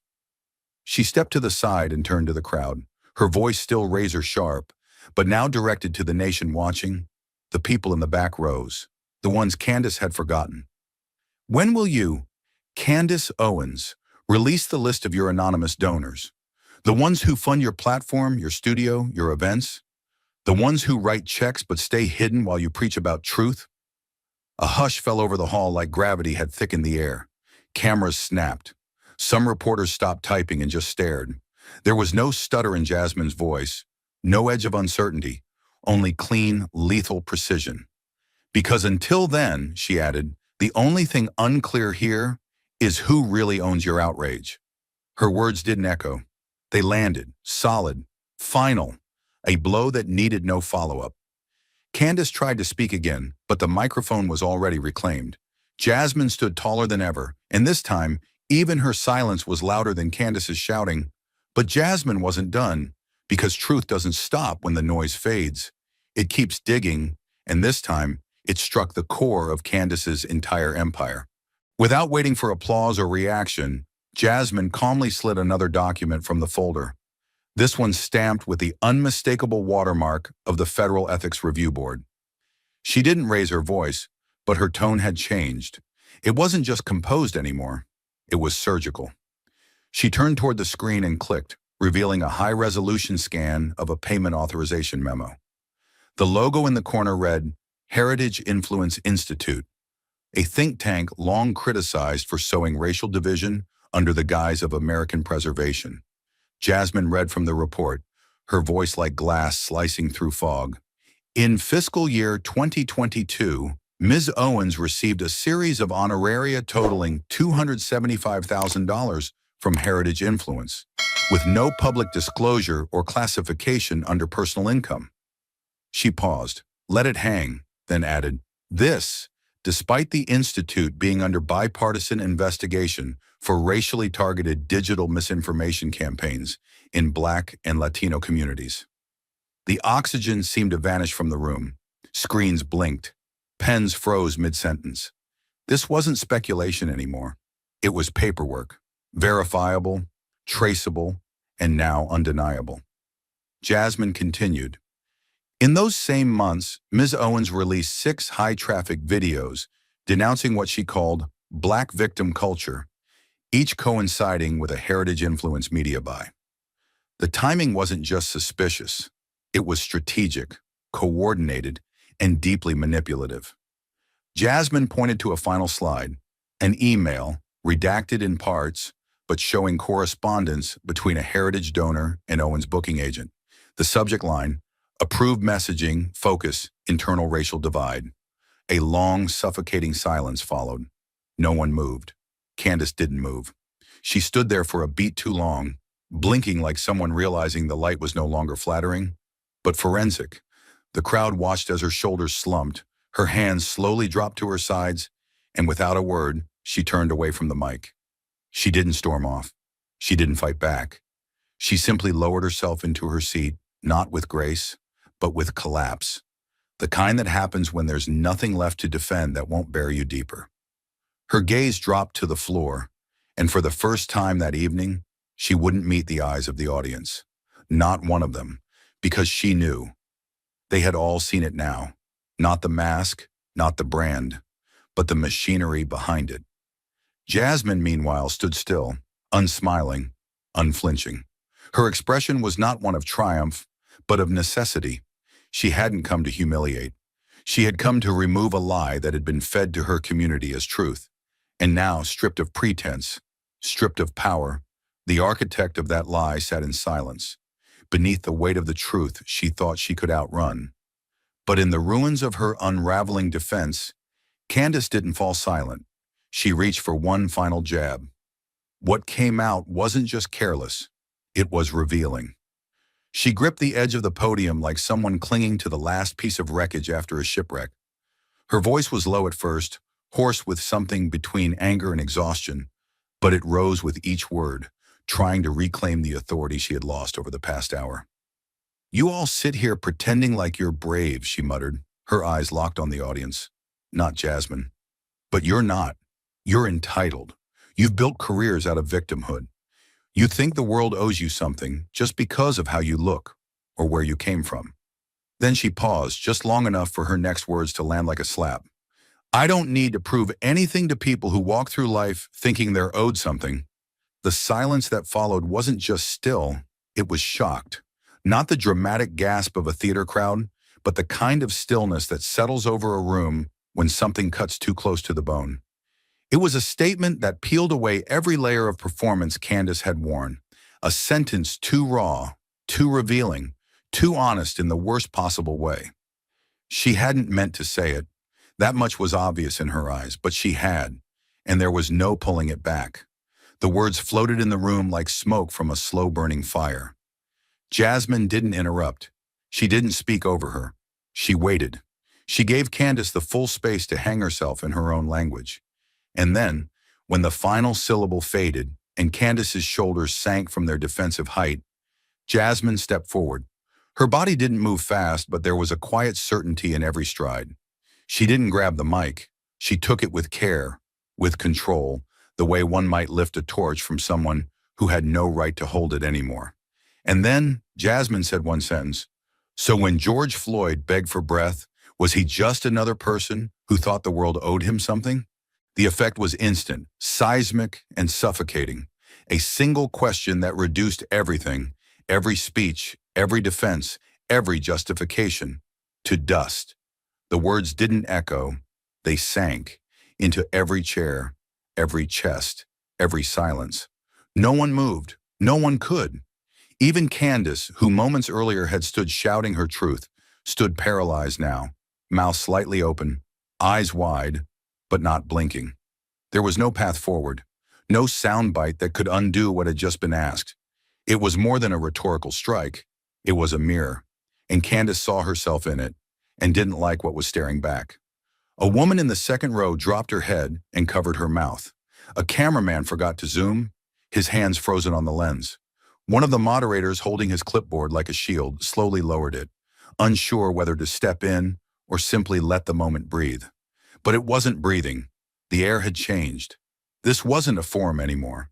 It had become something heavier, sacred even, not because of volume or drama, but because in one sentence, Jasmine had done what no rebuttal, no data, no statistic could do. She had made injustice personal. And in that moment, justice didn't sound like a speech. It sounded like a question no one had ever forced Candace Owens to answer, until now. But truth rarely needs a stage. It only needs someone brave enough to tell it. And this time, the final blow didn't come from Jasmine Crockett. It came from the inside. Just before dawn the next morning, as most of the country was still processing what had happened on that stage in Washington, D.C., a single article appeared on Substack. It didn't shout. It didn't beg for attention. It simply existed, with a title that read like a quiet confession. What I Saw Behind the Curtain, My Time with Candace Owens. The author was Marcus Ellison, a name known only in political backrooms, a former senior communications aide for the Blexit Foundation and one of Candace's most trusted operatives. In the post, Ellison didn't begin with bitterness or blame. He began with belief. He wrote about how he once admired Candace's fearlessness, how he thought they were building something that gave power back to voices ignored by both political parties. But then, piece by piece, that illusion fell away. And now he was ready to tell the country why. What followed was not a rant. It was a reckoning. Ellison laid out, in calm, measured language, a detailed timeline of private meetings, internal memos, and untraceable cash flows. The most jarring revelation sat quietly in the middle of paragraph 7. In 2021, I personally processed a $205,000 direct payment from a Washington-based lobbying firm, American Liberty Lobby, to Ms. Owens' speaking bureau. The memo was clear: promote anti-immigrant narratives with a particular emphasis on internal threat optics, targeting undocumented Black immigrants. Ellison didn't stop there. He attached screenshots of Slack messages where Candace's team debated which cities would provide the most dramatic contrast for her on-camera walkthroughs. He included calendar invites labeled Messaging Sync, Border Chaos Week, and emails with subject lines like preemptive talking points if asked about donor connections. Every word was backed by evidence, every claim corroborated by receipts. But it wasn't the numbers that hurt the most. It was the intent behind them. Ellison wrote, "We weren't creating awareness. We were creating fear. And the faces we used to generate that fear looked like mine, looked like hers." He spoke of his discomfort, the nights he couldn't sleep after ghostwriting posts that painted desperate families as infiltrators, after filming segments that reduced real pain into cinematic outrage. He admitted complicity, not to excuse himself, but to say, with painful honesty, we knew. And we did it anyway, because it paid well.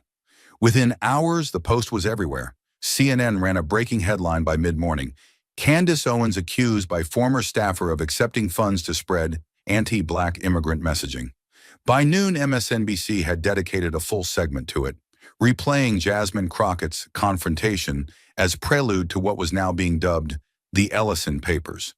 The Guardian went further, describing it as a chilling look into how racial division is not only politicized, but monetized by those who look like the communities they harm. Online, the fallout was immediate and volcanic. Activists who had once been silenced under the weight of Candace's platform now had validation. The hashtags #EllisonLeaks, #Candace Unmasked, and #Who Paid You trended globally. TikTok creators read the post aloud, line by line. Twitter/X became a digital tribunal. And Facebook, once a safe haven for her content, began seeing mass deactivations of her supporter pages. The most quoted line from the entire piece wasn't even the most dramatic. It was devastating because it was quiet, plain-spoken, and true. This was never about lifting Black voices. It was about picking which ones to silence and profiting from the rest. It struck something raw, not just about Candace, but about the machinery she had become part of. A machinery that didn't build power. It bought influence.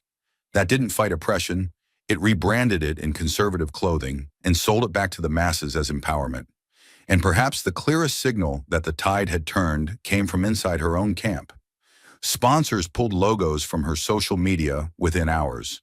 Speaking invitations were postponed. A major publishing deal, previously slated for announcement, was quietly shelved. But more than any of that, it was the silence from Candace herself that screamed loudest. For 36 hours, she said nothing. No video, no podcast, no tweet. It was uncharacteristic, and it was telling. When she finally did release a 3-paragraph statement dismissing Ellison's piece as the bitter ramblings of a disgruntled former employee, it fell flat. Not because it lacked venom, but because it lacked credibility. Too many details, too many files, too many people had seen it. Even those who had once defended her publicly issued statements of grave concern and a need for transparency. In the arena she once commanded, her credibility was now fractured beyond repair. Jasmine Crockett never commented directly on the article. She didn't have to. Her confrontation had been prophetic.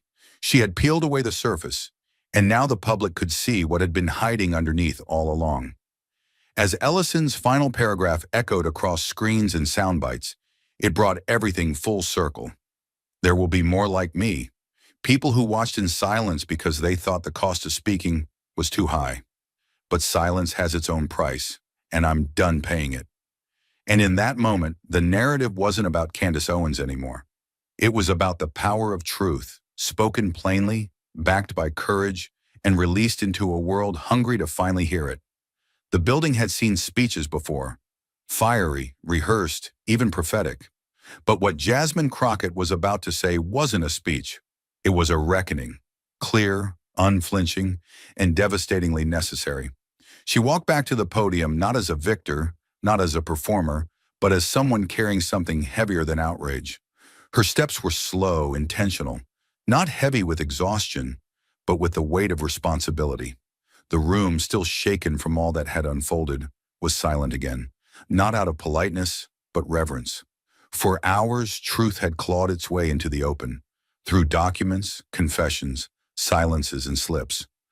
But now the moment belonged solely to her.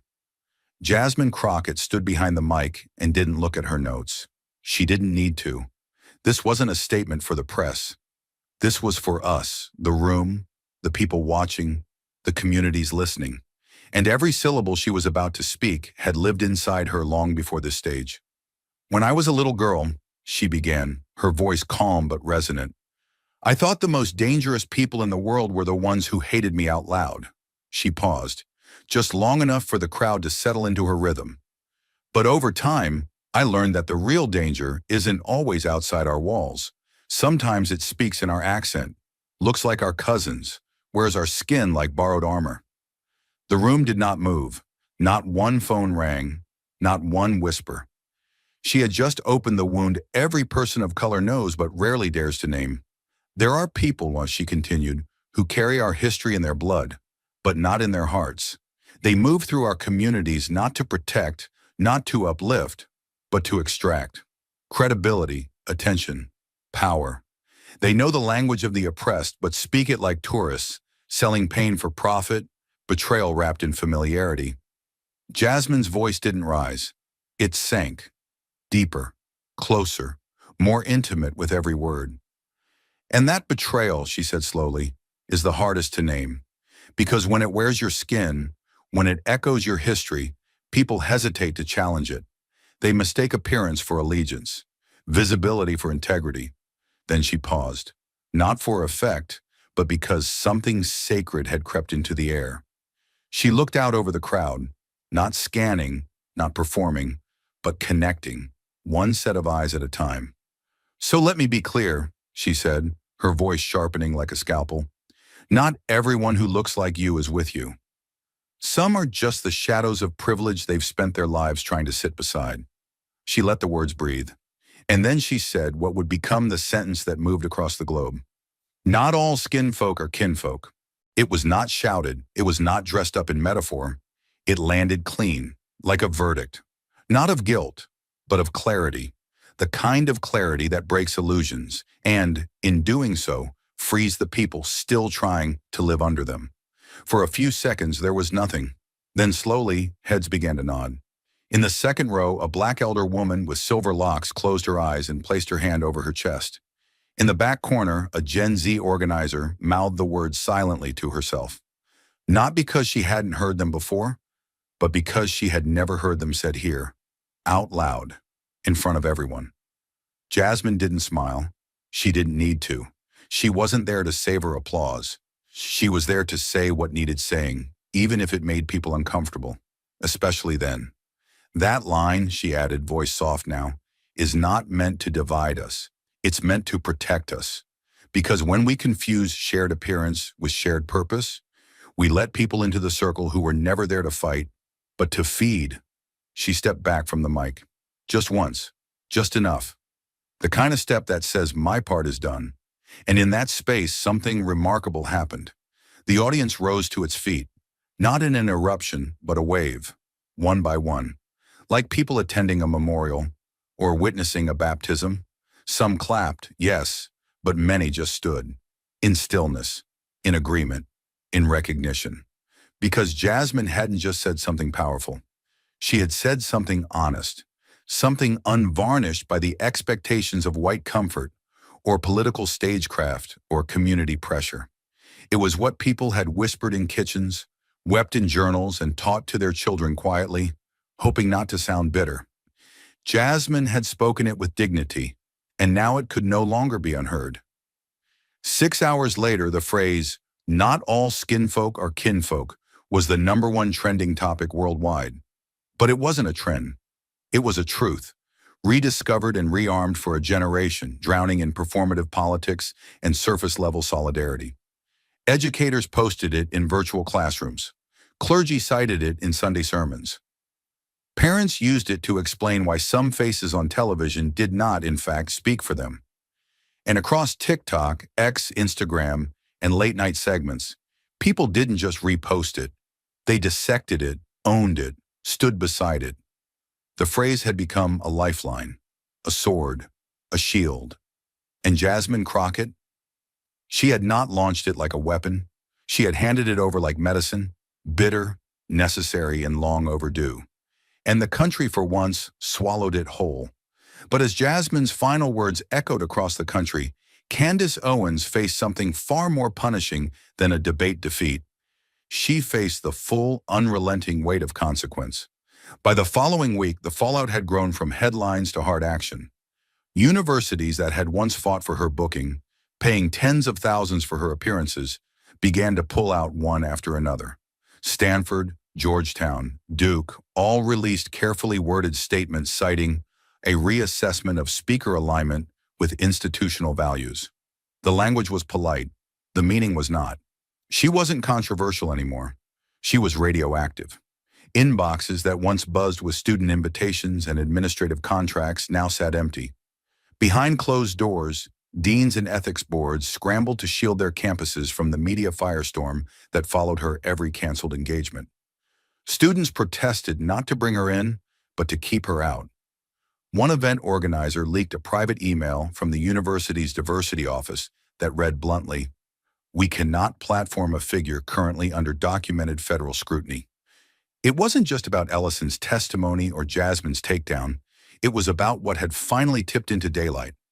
Candace was no longer seen as a provocateur. She was seen as a liability. At the same time, something even more serious unfolded behind the scenes. The Internal Revenue Service quietly opened an official inquiry into the financial practices of the Blexit Foundation. It didn't come with fanfare.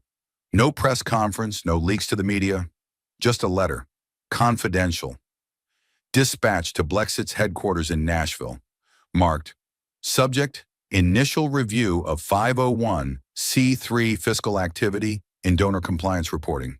But insiders confirmed it fast. The moment the story broke, it spread like a virus through the political media ecosystem.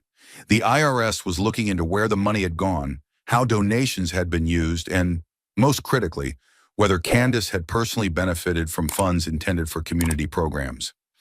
Allegations about luxury retreats, undisclosed travel expenses, and vague consulting invoices had already circulated in Ellison's files. Now they were part of a formal investigation, and this time, there was no video clip to deflect the truth. No viral speech to drown it out. Just paper, numbers, law. For Candace Owens, who once built an empire out of defiant sound bites and bulletproof branding, this was a kind of silence she had never experienced before. Not one she could spin, not one she could shout over, because it came not from outrage, but from consequence. And for the first time, the institutions that once gave her a microphone were replacing it with subpoenas. While one name vanished from lecture halls under a cloud of scandal, another rose, carved not by legacy, but by fire. Jasmine Crockett wasn't just remembered, she was requested. 3 weeks after the confrontation, the silence surrounding Jasmine Crockett was finally broken. Not by controversy, but by invitation. One morning, her team opened an email from Harvard's Kennedy School. The subject line was simple: request for visiting scholar in political communication and racial justice. But the content made it clear. This wasn't just a speaking gig. It was an offer to teach, to build curriculum, to shape the minds who would one day shape the narrative. Within days, Howard University sent a formal proposal of their own. So did Stanford. The three institutions, each a pillar of academic power, were aligned on one thing. They wanted Jasmine not for the performance, but for the principle. They wanted the woman who stood on stage and didn't flinch when told her voice didn't belong. They wanted the woman who exposed betrayal, not with rage, but with receipts. And Jasmine didn't say yes immediately. She asked questions.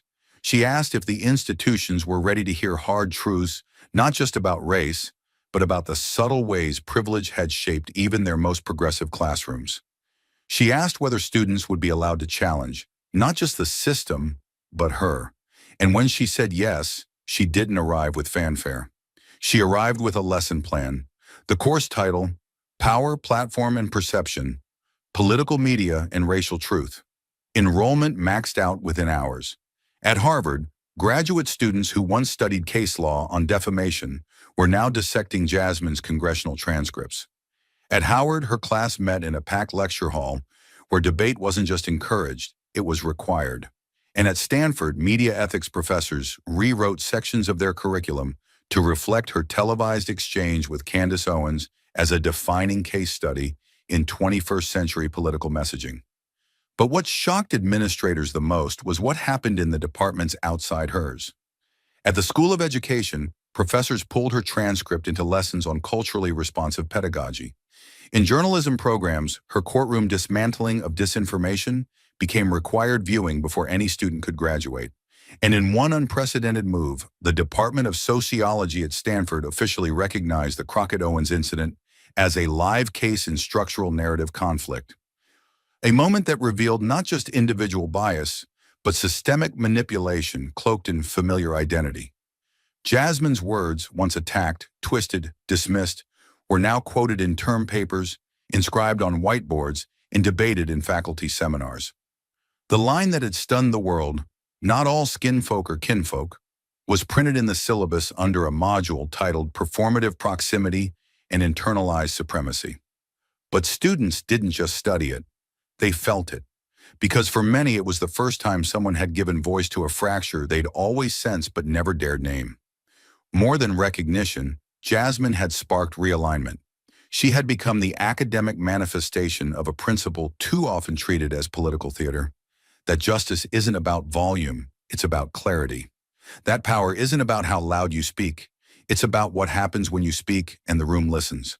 And because of that, her story, the confrontation, the collapse, the revelation, was archived not just in memory, but in method.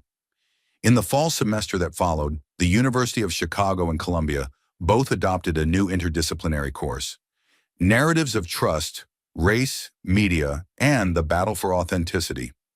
The central case study, Jasmine Crockett vs. Candace Owens. Because Jasmine didn't just win a debate, she rewrote the curriculum on how truth is told. But what Jasmine Crockett left behind wasn't a trending phrase or a televised victory. It was something quieter, deeper, and far more enduring, etched not in the headlines but in the hearts of those who watched her stand where truth had been denied for too long. The auditorium had emptied in waves, first the media crews, then the student volunteers, then the donors and academics who had come expecting rhetoric but left shaken by reality. The lights were low now, casting long shadows across rows of empty chairs and half-folded programs.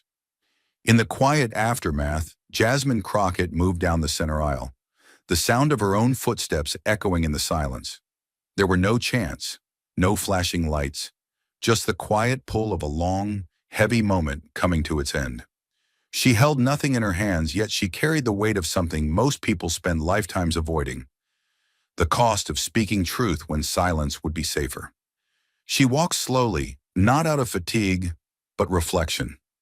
Every step forward felt like a release, of every insult swallowed, every door slammed, every panel she'd been invited to just to be ignored once seated. She had spent her life navigating rooms that tolerated her presence but never expected her power. And tonight that had changed. Not because she proved she could stand among giants, but because she showed that most of them were only tall from a distance. She was 10 feet from the door when she heard it. A soft shuffle, sneakers, small ones, brushing against carpet.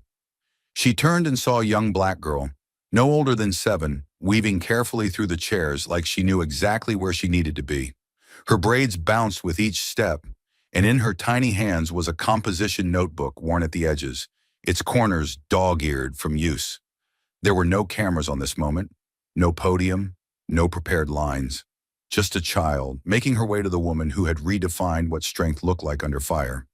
When she reached Jasmine, she stopped, breath short, eyes wide but steady. She reached up, palm open, and tapped Jasmine's hand. "I won't let anybody lie for me again." The words were quiet, but they landed with the force of thunder. Jasmine's heart caught. She didn't look around. She didn't break.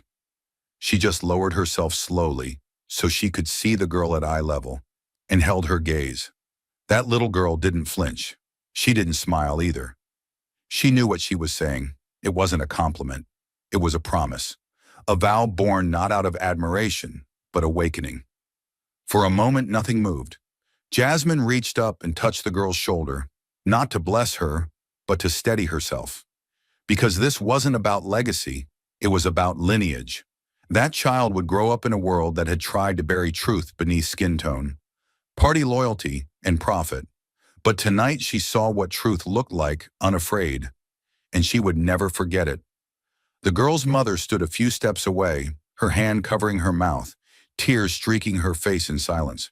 Jasmine stood, gave a slight nod, and turned back toward the exit. She didn't wave. She didn't bow. She just walked forward, shoulders square, chin level, her figure slowly swallowed by the soft shadows of the hallway. Inside, the last few remaining guests sat still, as if rising too soon would break the spell. The stage remained empty now, lit by the faint glow of the projection screens, which had gone black. And yet the space felt full, charged by something deeper than applause or rhetoric. It was the presence of something reclaimed, something untouchable. Outside, night had folded over the city. Jasmine stepped into the cool air, her breath visible in the wind. There were no cameras waiting, no car pulling up with fanfare, just the sound of the Capitol behind her, settling into silence. But that silence didn't feel empty. It felt earned. And beneath it, there was motion, the quiet turning of a nation not toward chaos, but reckoning. Because in every era, there comes a voice that doesn't echo the room, but forces it to listen. Jasmine Crockett had not been the loudest in that room. She had simply been the most unshakable. And when a truth like hers is spoken in full, it doesn't fade when the microphone turns off. It lives in classrooms, in courtrooms, in conversations whispered between mothers and daughters, between students and mentors, between people who now know what it means to say, "I see who speaks for me, and I see who never did." Final voiceover. Some wars don't need armies. Some battles aren't fought in noise. Sometimes the most dangerous thing you can carry into a room is truth. But truth doesn't walk in with applause. It walks in knowing it might leave alone. Because truth threatens comfort. Because truth burns the mask off the familiar. And to carry it forward, you have to be willing to let everything false catch fire behind you. Because some victories don't look like crowns or cheers.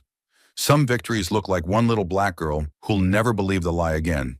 And as Jasmine's silhouette disappeared beyond the doors of that auditorium, what remained wasn't applause, it was stillness. A stillness filled with realization, reckoning, and the unmistakable weight of a truth we can no longer unsee. The lesson Jasmine Crockett left behind was not wrapped in a headline. It wasn't simplified for virality or packaged for comfort. It was raw, unfiltered, and deeply human. The kind of lesson that does not end when the lights go out, but only begins when the audience goes home.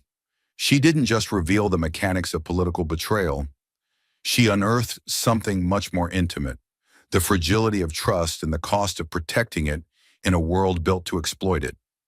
Because the real battle wasn't just fought on that stage, it was fought in every heart that had been told to doubt its own reflection, every voice that had been edited down to make room for someone else's lie. And Jasmine didn't just confront her opponent, she confronted an entire system of narratives designed to confuse identity with loyalty, skin color with solidarity, visibility with virtue. She showed us what it truly means to be alone in a room that looks like it should have embraced you, and to speak anyway. Her courage was not the absence of fear. It was the choice to stay standing while fear snarled at her feet. And from that choice came a brutal, beautiful revelation. Telling the truth is not about the outcome. It's about the obligation. Jasmine didn't walk into that chamber to win. She walked in because she knew what silence had cost her ancestors. She walked in because somewhere, a little black girl was watching and wondering if she had permission to be more than polite, if she had permission to be powerful. Jasmine gave her that answer without ever saying her name. But make no mistake, what Jasmine did was dangerous, not because it was loud, but because it was honest, because it disrupted comfort. It forced people to see that injustice doesn't always come wrapped in cruelty. It often arrives smiling, familiar, and fluent in the language of the oppressed. She taught us that not every voice within your community is your ally, and not every voice outside it is your enemy. And that truth, that's the one no one wanted said out loud, because it fractures the convenient storylines, the performative unity, the illusion that oppression is always simple, always external. Jasmine shattered that illusion and dared us to look at what lay beneath it. She didn't just fight a political adversary, she disarmed a moral performance. She pulled back the curtain on those who weaponize identity not to protect, but to manipulate, not to elevate, but to extract. She made us question who has been speaking for us and who has been speaking over us. And in doing so, she taught us that fighting for justice is not always about marching in the streets. Sometimes it's about standing in a room full of people who look like you and saying something they don't want to hear. Sometimes it's about being labeled divisive for refusing to let your skin be used as someone else's cover. And perhaps the most profound part of her lesson was that truth is never convenient. It never arrives in perfect timing. It doesn't wait until the crowd is ready. It shows up bleeding and inconvenient, demanding to be acknowledged, and Jasmine Crockett met it at the door and gave it a microphone. In doing so, she reminded us of something this country has tried desperately to forget, that integrity cannot be performed. It must be lived, and it must be defended, not just when it's popular, but when it's dangerous. Especially then, because the system doesn't fear chaos. It thrives on it. It doesn't crumble under controversy. It absorbs it, repackages it, and sells it back as progress. What it fears, what it cannot monetize or manipulate, is clarity. Jasmine gave the country clarity, not with theatrics, not with branding, but with truth so direct it stripped away every excuse, every distraction, every carefully managed lie. And the moment she did, the question shifted. Not can she be believed, but can we live with what we now know? Her example makes cowards of those who profit from silence. It forces us to ask, what have we been defending? Who have we been protecting? And who has paid the price for that protection? Jasmine's lesson wasn't about villainy. It was about complicity, about the 1,000 small moments where we choose comfort over courage, optics over honesty, applause over accountability. And if we're honest, many of us have played along. We've laughed at the wrong joke. We've voted for the wrong face. We've stayed quiet when someone with power was speaking in our name without our permission. But now because of her, that excuse is gone. And in its place is a choice. Do we continue playing the game? Or do we finally demand more? Not just from our leaders, but from ourselves. That's the human lesson Jasmine Crockett gave us. That truth is not a performance. It's a burden. And if you're not willing to carry it, don't stand in the way of those who are. Because the mask may win the spotlight, but it will never win the legacy. That belongs to the ones who told the truth when it was dangerous, who stood when it was lonely, who burned every lie to light the way forward, not for themselves, but for the next girl who refuses to be lied about, lied to, or lied through ever again. And so the real lesson isn't in what Jasmine said on that stage, it's in what she refused to become. She refused to be the safe version of herself. She refused to hand her truth to someone else for translation. She refused to let power dictate her dignity. And because she refused, others now remember, not just what happened, but what must never happen again. But Jasmine's story was never meant to end in applause. It was meant to awaken something in us, something restless, ancient, and long silenced. And now that it has, the fire is in our hands. You've heard what happened. You've seen what she endured. You've witnessed what it costs to stand alone against the machinery of lies. But if you think Jasmine Crockett went through all of that so we could simply be moved or momentarily inspired, then you miss the point. She didn't go through that fire to become a symbol. She went through it to break a cycle, and cycles don't break themselves. They are shattered by action. She turned a courtroom into a battleground not for glory, but to give us something rare and dangerous in this country: clarity. Now it's not enough to admire her. It's not enough to quote her. You have to decide who you are in this story, because this moment is not just about Jasmine. It's about you. It's about all of us, standing at the edge of a system that rewards silence and punishes those who speak too clearly. And make no mistake, clarity is a threat to comfort. That's why so many prefer the lie. That's why they put microphones in the hands of performers who say what is safe, while people like Jasmine are told to soften, wait, or disappear. But she didn't.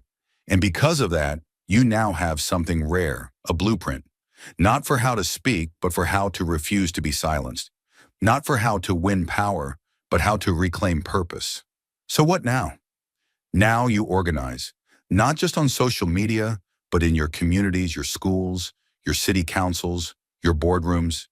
You take the fire Jasmine lit and carry it to every place still wrapped in shadows. You call out leaders who speak for you without you.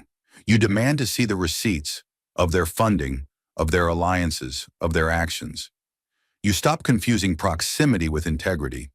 Just because someone looks like you doesn't mean they fight for you. Jasmine already taught us that. Now your job is to live like you believe it. Now you resist the urge to be silent when silence is safest. Speak in the uncomfortable moments, not after they pass. Defend those being erased while they're still here, not after they've been rewritten. Be the interruption. Be the moment the room shifts. Jasmine's power didn't come from how loudly she spoke. It came from how clearly she saw what others pretended not to. She didn't beg for respect. She exposed the lie that those who disrespected her had ever earned their place in the first place. That is the power of truth in a world built on theater. It unmasks, it unsettles, and it doesn't blink. Now you stop waiting for perfect heroes. Jasmine never claimed to be flawless. She didn't come with a polished origin story or a spotless resume. She came with conviction. And that's what we need more of. Not sanitized leadership, but honest ones. Stop demanding that people be perfect before they can be powerful. The same systems that hurt you will always try to disqualify the ones who fight for you. Jasmine stood not because she was safe, but because she refused to lie to stay safe. And that is what real courage looks like. Now you teach. You tell this story in schools, in barbershops, in living rooms, in churches. You don't let it be reduced to a trending topic. You turn it into curriculum. You turn it into a rite of passage. You teach young people that representation is not enough, that survival is not liberation, that they have the right and the duty to ask hard questions, even of those who claim to lead them. You teach them that Jasmine didn't win a debate. She exposed a culture. And that culture doesn't fall in one night. It falls when enough people see it, name it, and refuse to be part of it. Now you get loud where they want you quiet. You speak in rooms where you were once expected to shrink. You write the op-eds, lead the panels, file the lawsuits, ask the uncomfortable questions in the meetings. You show up, even when it's hard, especially when it's hard. Jasmine did not stand so we could go back to business as usual. She stood so we could change what's considered usual altogether. If your workplace still rewards neutrality over truth, change it. If your movement is being co-opted by those more interested in fame than justice, call it out. If your school teaches history without honesty, demand more. This is not about performing resistance, it's about living it.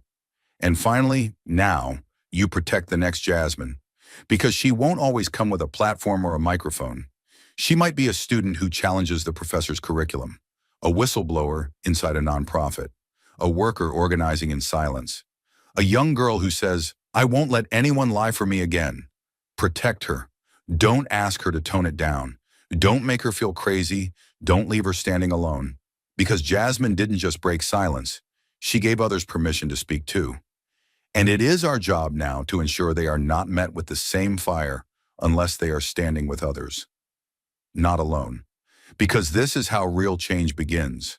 Not with one name going viral, but with 1,000 people rising in their own spaces, carrying the same torch. Let the institutions feel the pressure. Let the liars feel the heat. Let the next generation see what it looks like when truth no longer asks permission.